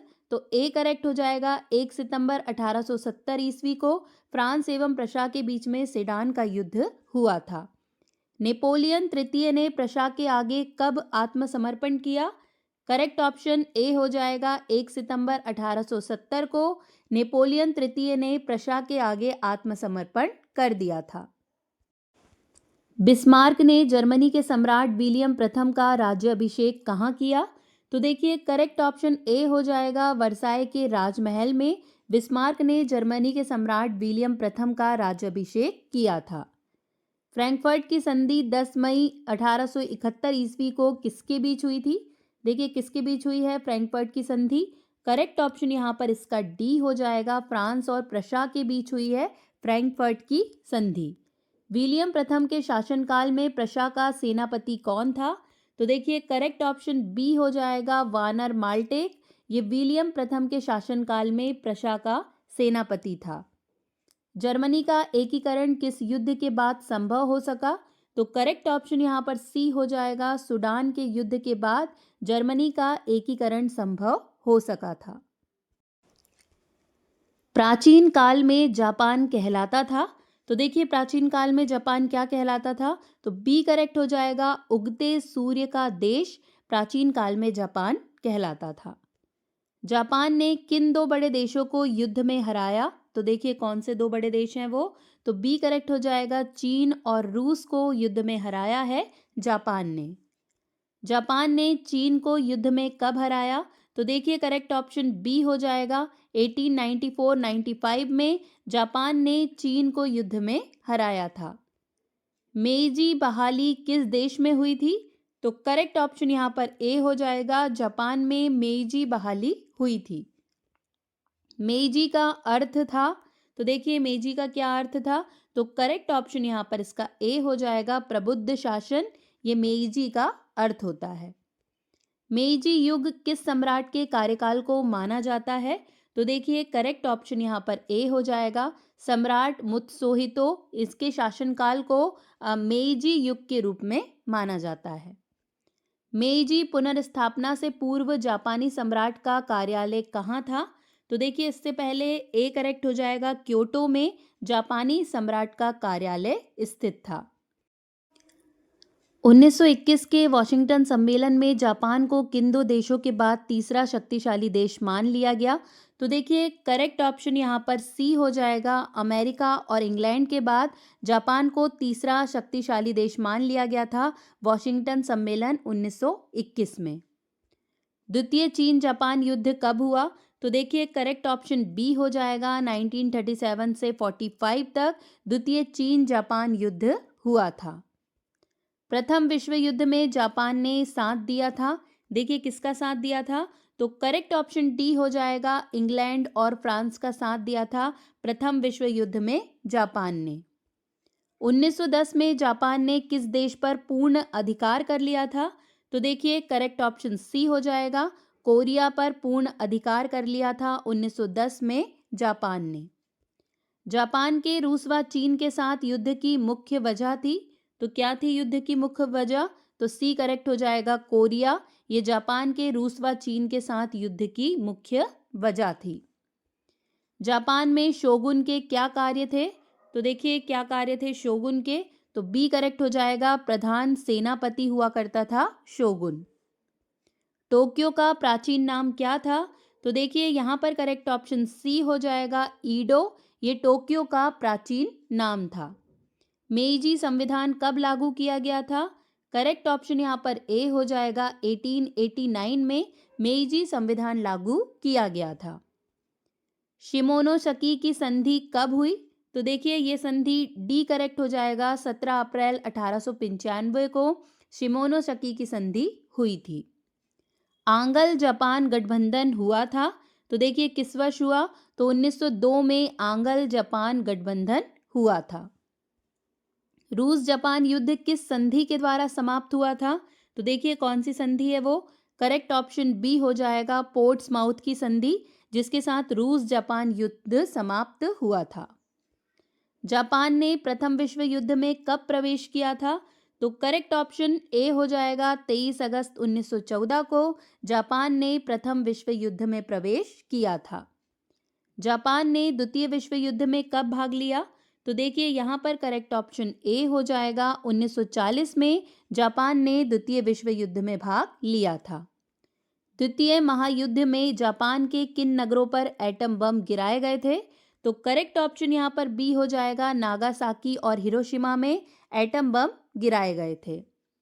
जापान ने द्वितीय विश्व युद्ध में किसका साथ दिया था? तो देखिए करेक्ट ऑप्शन ए हो जाएगा। जर्मनी तथा इटली का साथ दिया था जापान ने द्वितीय विश्व युद्ध में। जापान ने द्वितीय विश्व युद्ध में कब आत्मसमर्पण किया? तो देखिए यहाँ पर करेक्ट ऑप्शन सी हो जाएगा। 14 अगस्त 1945 को आत्मसमर्पण कर दिया था जापान ने द्वितीय विश्व युद्ध में। मेइजी युग में किन लोगों को भूमि का स्वामी बनाया गया था? तो देखिए करेक्ट ऑप्शन ए हो जाएगा। कृषक लोगों को भूमि का स्वामी बनाया गया था मेइजी युग में। प्रथम चीन जापान युद्ध कब समाप्त हुआ? तो करेक्ट ऑप्शन यहाँ पर डी हो जाएगा। 15 अप्रैल 1895 को प्रथम चीन जापान युद्ध समाप्त हुआ था। दोस्तों अगर वीडियो अच्छा लग रहा है तो प्लीज़ लाइक ज़रूर कीजिए और इसे बहुत ज़्यादा शेयर कीजिए दोस्तों। शीत युद्ध का प्रारंभ कब हुआ?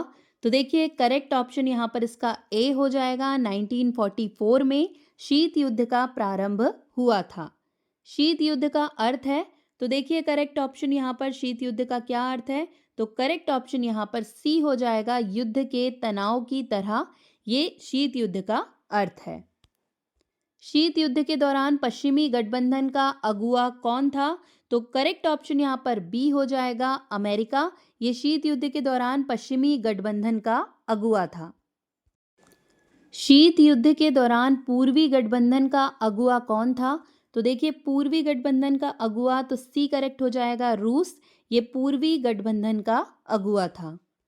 किन दो महाशक्तियों का वर्चस्व शीत युद्ध के केंद्र में था? तो देखिए कौन सी दो महाशक्ति थी वो? तो करेक्ट ऑप्शन डी हो जाएगा। संयुक्त राज्य अमेरिका और सोवियत रूस इन दोनों की जो शक्तियां हैं ये दोनों महाशक्ति थे उस टाइम पर और यही शीत युद्ध के केंद्र में थे। पूर्व बनाम पश्चिम पदबंध का आशय किससे है? तो देखिए ये आशय है बी करेक्ट हो जाएगा। शीत युद्ध से ये संबंधित है। दो ध्रुवीय विश्व में पूर्वी गठबंधन का नेतृत्व किसने किया? तो ये किसके द्वारा किया गया? तो ए करेक्ट हो जाएगा, सोवियत संघ के द्वारा पूर्वी गठबंधन का नेतृत्व किया गया। इनमें से कौन एक गुटनिरपेक्ष आंदोलन में शामिल थे? तो करेक्ट ऑप्शन यहाँ पर ए हो जाएगा, सुकर्णो। ये गुटनिरपेक्ष आंदोलन में शामिल थे। सीटो और सेंटो जैसे संगठनों का संस्थापक कौन सा देश था? तो करेक्ट ऑप्शन यहाँ पर डी हो जाएगा, अमेरिका। सीटो और सेंटो जैसे संगठनों का संस्थापक था। सन 1972 में संयुक्त राष्ट्र संघ की बैठक में वैश्विक व्यापार प्रणाली में सुधार संबंधी कौन सा रिपोर्ट प्रस्तुत की है? तो देखिए कौन से रिपोर्ट प्रस्तुत किए थे? तो करेक्ट ऑप्शन ए हो जाएगा, towards the new policy for development. ये रिपोर्ट प्रस्तुत की गई थी। शीत युद्ध के समय पूंजीवादी गुट का नेतृत्व कौन कर रहा था? तो देखिए कौन कर रहा था? तो करेक्ट ऑप्शन डी हो जाएगा, अमेरिका। शीत युद्ध के समय पूंजीवादी गुट का नेतृत्व कर रहा था। प्रथम गुटनिरपेक्ष आंदोलन में कितने देशों ने भाग लिया? तो देखिए करेक्ट ऑप्शन यहाँ पर बी हो जाएगा, 25 देशों ने भाग लिया था प्रथम गुटनिरपेक्ष आंदोलन में। शीत युद्ध के प्रति भारत की क्या नीति थी? तो करेक्ट ऑप्शन यहाँ पर सी हो जाएगा, सक्रिय और हस्तक्षेप नीति थी शीत युद्ध के प्रति भारत की। दो ध्रुवीय विश्व का आरंभ कब हुआ? तो देखिए करेक्ट ऑप्शन ए हो जाएगा, 1945 के बाद दो ध्रुवीय विश्व का आरंभ हुआ था। सोवियत संघ का विघटन कब हुआ? तो करेक्ट ऑप्शन डी है, 25 दिसंबर 1991 को सोवियत संघ का विघटन हुआ था। शीत युद्ध के दौरान जर्मनी का एकीकरण किस वर्ष में हुआ? तो देखिए जर्मनी का एकीकरण सी करेक्ट हो जाएगा, अक्टूबर 1990 में शीत युद्ध के दौरान जर्मनी का एकीकरण हुआ था। अमेरिका ने जापान के हिरोशिमा एवं नागासाकी पर कब बम गिराया? तो करेक्ट ऑप्शन यहाँ पर बी हो जाएगा, सन 1945 में हिरोशिमा एवं नागासाकी पर बम गिराया था अमेरिका ने। प्रथम विश्व युद्ध कब से कब तक चला? तो देखिए करेक्ट ऑप्शन सी हो जाएगा, सन 1914 से 1918 तक प्रथम विश्व युद्ध चला था। अप्रैल 1949 में नाटो की स्थापना हुई, उसमें कितने सदस्य देश शामिल थे? तो देखिए करेक्ट ऑप्शन यहाँ पर इसका बी हो जाएगा, 12 देश शामिल थे जब नाटो की स्थापना 1949 में हुई थी।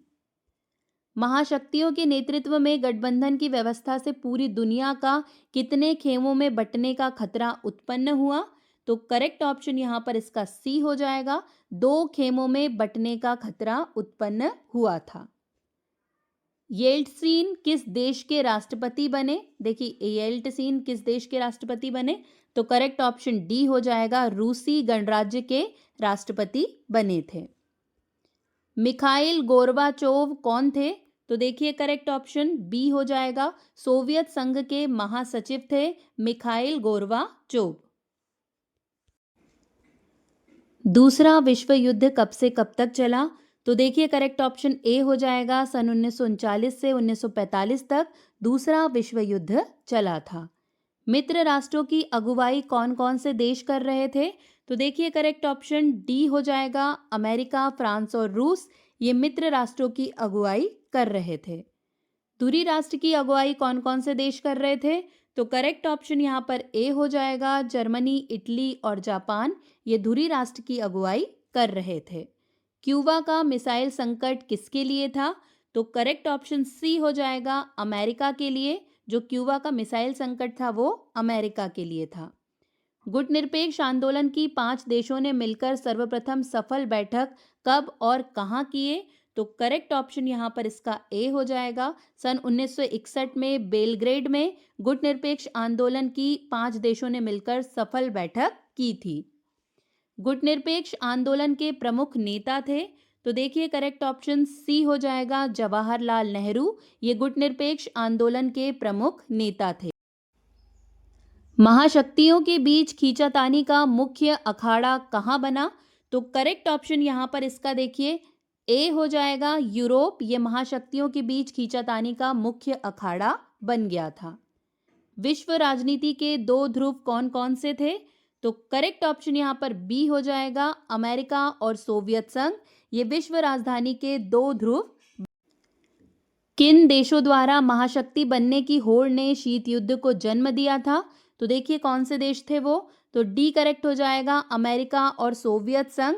इनके महाशक्ति बनने की होड़ ने शीत युद्ध को जन्म दिया था। सोवियत संघ का विघटन कब हुआ? तो देखिए कब हुआ था सोवियत संघ का विघटन? तो करेक्ट ऑप्शन ए हो जाएगा, 1991 में सोवियत संघ का विघटन हुआ था।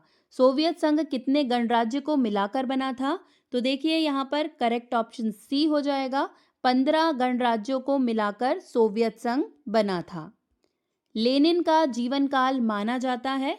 करेक्ट ऑप्शन देखिए बी हो जाएगा, 1870 से 1924 तक लेनिन का जीवन काल माना जाता है। येल्त्सिन किस देश के राष्ट्रपति थे? तो करेक्ट ऑप्शन यहाँ पर इसका देखिए सी हो जाएगा, रूसी गणराज्य के राष्ट्रपति थे येल्त्सिन।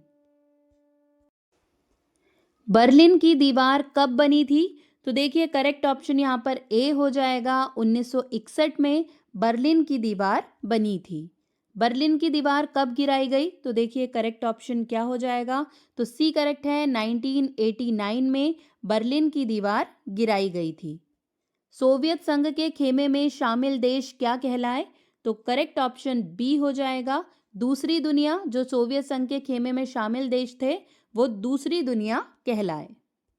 सोवियत संघ में किस पार्टी का शासन था? करेक्ट ऑप्शन यहाँ पर बी हो जाएगा, कम्युनिस्ट पार्टी का शासन था सोवियत संघ में। सोवियत संघ का किससे टकराव बना रहता था? तो देखिए करेक्ट ऑप्शन सी हो जाएगा, अमेरिका से टकराव बना रहता था सोवियत संघ का। मिखाइल गोर्बचेव कब कम्युनिस्ट पार्टी के महासचिव बने? तो देखिए कब बने थे ये? तो बी करेक्ट हो जाएगा, 1985 में ये कम्युनिस्ट पार्टी के महासचिव बने थे। सोवियत संघ ने डैश में अफगानिस्तान में हस्तक्षेप किया, तो किस वर्ष में किया? तो करेक्ट ऑप्शन बी हो जाएगा, 1979 में सोवियत संघ ने अफगानिस्तान में हस्तक्षेप किया था।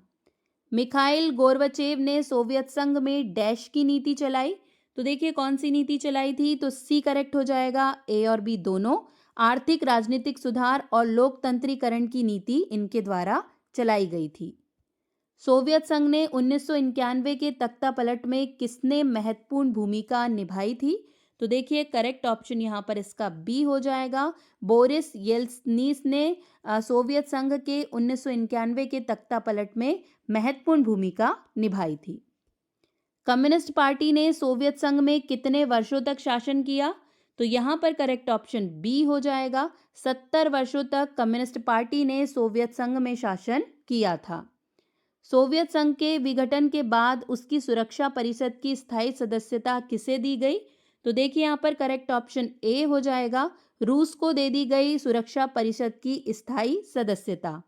रूस के किन 2 गणराज्य में डैश हिंसक अलगाववादी आंदोलन चले? तो करेक्ट ऑप्शन यहाँ पर बी हो जाएगा, चेचन्या और दागिस्तान में हिंसक अलगाववादी आंदोलन चले थे। सोवियत संघ के विघटन के बाद सोवियत संघ के देशों ने डैश व्यवस्था को अपनाया, तो देखिए कौन सी व्यवस्था को अपनाया था सोवियत संघ के विघटन के बाद? तो करेक्ट ऑप्शन सी हो जाएगा, शॉक थेरेपी को अपनाया था। शॉक थेरेपी अपनाने के बाद सोवियत संघ की अर्थव्यवस्था डैश हो गई, क्या हो गई थी? तो करेक्ट ऑप्शन बी हो जाएगा, तहस नहस हो गई थी इस थेरेपी के बाद सोवियत संघ की अर्थव्यवस्था। 1991 के बाद डैश कई प्रांतों में टूट गया, तो करेक्ट ऑप्शन इसका बी हो जाएगा, यूगोस्लाविया 1991 के बाद कई प्रांतों में टूट गया था। निम्न में से कौन सा सोवियत संघ के विघटन का कारण नहीं है? तो देखिए कौन सा नहीं है? तो बी करेक्ट हो जाएगा, आवागमन की सुविधा ये सोवियत संघ के विघटन का कारण नहीं है। बर्लिन की दीवार कितने किलोमीटर लंबी थी?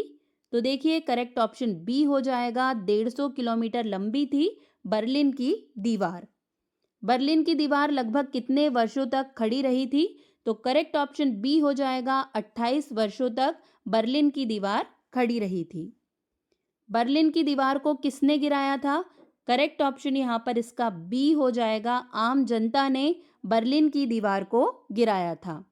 सोवियत अर्थव्यवस्था की प्रकृति के बारे में निम्नलिखित में से कौन सा कथन गलत है? तो देखिए कौन सा कथन यहाँ पर गलत हो जाएगा। तो सी, जनता को आर्थिक आजादी थी, ये कथन यहाँ पर गलत है। निम्नलिखित में से कौन सोवियत संघ के विघटन का परिणाम नहीं है? तो कौन सा नहीं है? तो डी वाला, मध्य पूर्व में संकट, ये सोवियत संघ के विघटन का परिणाम नहीं है। भारत के भिलाई, बोकारो और विशाखापट्टनम के इस्पात कारखानों के लिए किसने सहायता मुहैया कराई थी? तो किसने कराई थी? सी करेक्ट हो जाएगा, सोवियत संघ ने सहायता मुहैया कराई थी। रूस के पहले राष्ट्रपति कौन चुने गए? तो देखिए करेक्ट ऑप्शन यहाँ पर इसका डी हो जाएगा, बोरिस येल्टसिन, ये रूस के पहले राष्ट्रपति चुने गए थे। स्वतंत्रता की घोषणा करने वाला पहला सोवियत गणराज्य डैश था? करेक्ट ऑप्शन यहाँ पर ए हो जाएगा, लिथुआनिया, ये स्वतंत्रता की घोषणा करने वाला पहला सोवियत गणराज्य था। सोवियत संघ के अंतिम राष्ट्रपति कौन थे? तो देखिए इनमें से कौन थे? तो करेक्ट ऑप्शन बी हो जाएगा, मिखाइल गोर्बाचोव, ये सोवियत संघ के अंतिम राष्ट्रपति थे। निम्नलिखित में से कौन सा सोवियत संघ के विघटन का परिणाम नहीं है? तो कौन सा नहीं है? तो बी, विचारधारा की लड़ाई की शुरुआत, ये सोवियत संघ के विघटन का परिणाम नहीं है। निम्नलिखित में से किसे 1917 की रूसी क्रांति के नायक के रूप में जाना जाता है? तो देखिए किसे जाना जाता है? ए करेक्ट हो जाएगा, व्लादिमीर लेनिन को 1917 की रूसी क्रांति के नायक के रूप में जाना जाता है। निम्नलिखित में से किस पर सोवियत संघ के विघटन का आरोप लगाया जाता है? तो किस पर लगाया जाता है? डी करेक्ट हो जाएगा, मिखाइल गोर्बाचोव पर सोवियत संघ के विघटन का आरोप लगाया जाता है। अरब क्रांति की शुरुआत किस देश से हुई? तो करेक्ट ऑप्शन यहाँ पर डी हो जाएगा, ट्यूनेशिया से अरब क्रांति की शुरुआत हुई थी। अब बारी है लास्ट क्वेश्चन की। किस वर्ष के समाजवादी क्रांति के पश्चात यूएसएसआर अस्तित्व में आया? तो करेक्ट ऑप्शन सी हो जाएगा, सन 1917 के समाजवादी क्रांति के पश्चात यूएसएसआर अस्तित्व में आया था। यहीं पर दोस्तों हमारे सारे क्वेश्चंस कंप्लीट हो गए। बहुत मेहनत से ये वीडियो आप लोगों के लिए बनाया गया है, तो प्लीज़ इसे बहुत ज़्यादा शेयर कर दीजिएगा, इसे लाइक ज़रूर कीजिएगा और किस टॉपिक पर आपको वीडियो चाहिए हमें कमेंट करके ज़रूर बताइएगा। आज के लिए बस इतना ही। अब आपसे मुलाकात होगी नेक्स्ट वीडियो में। तब तक के लिए पढ़ते रहिए, आगे बढ़ते रहिए। जय हिंद, जय भारत।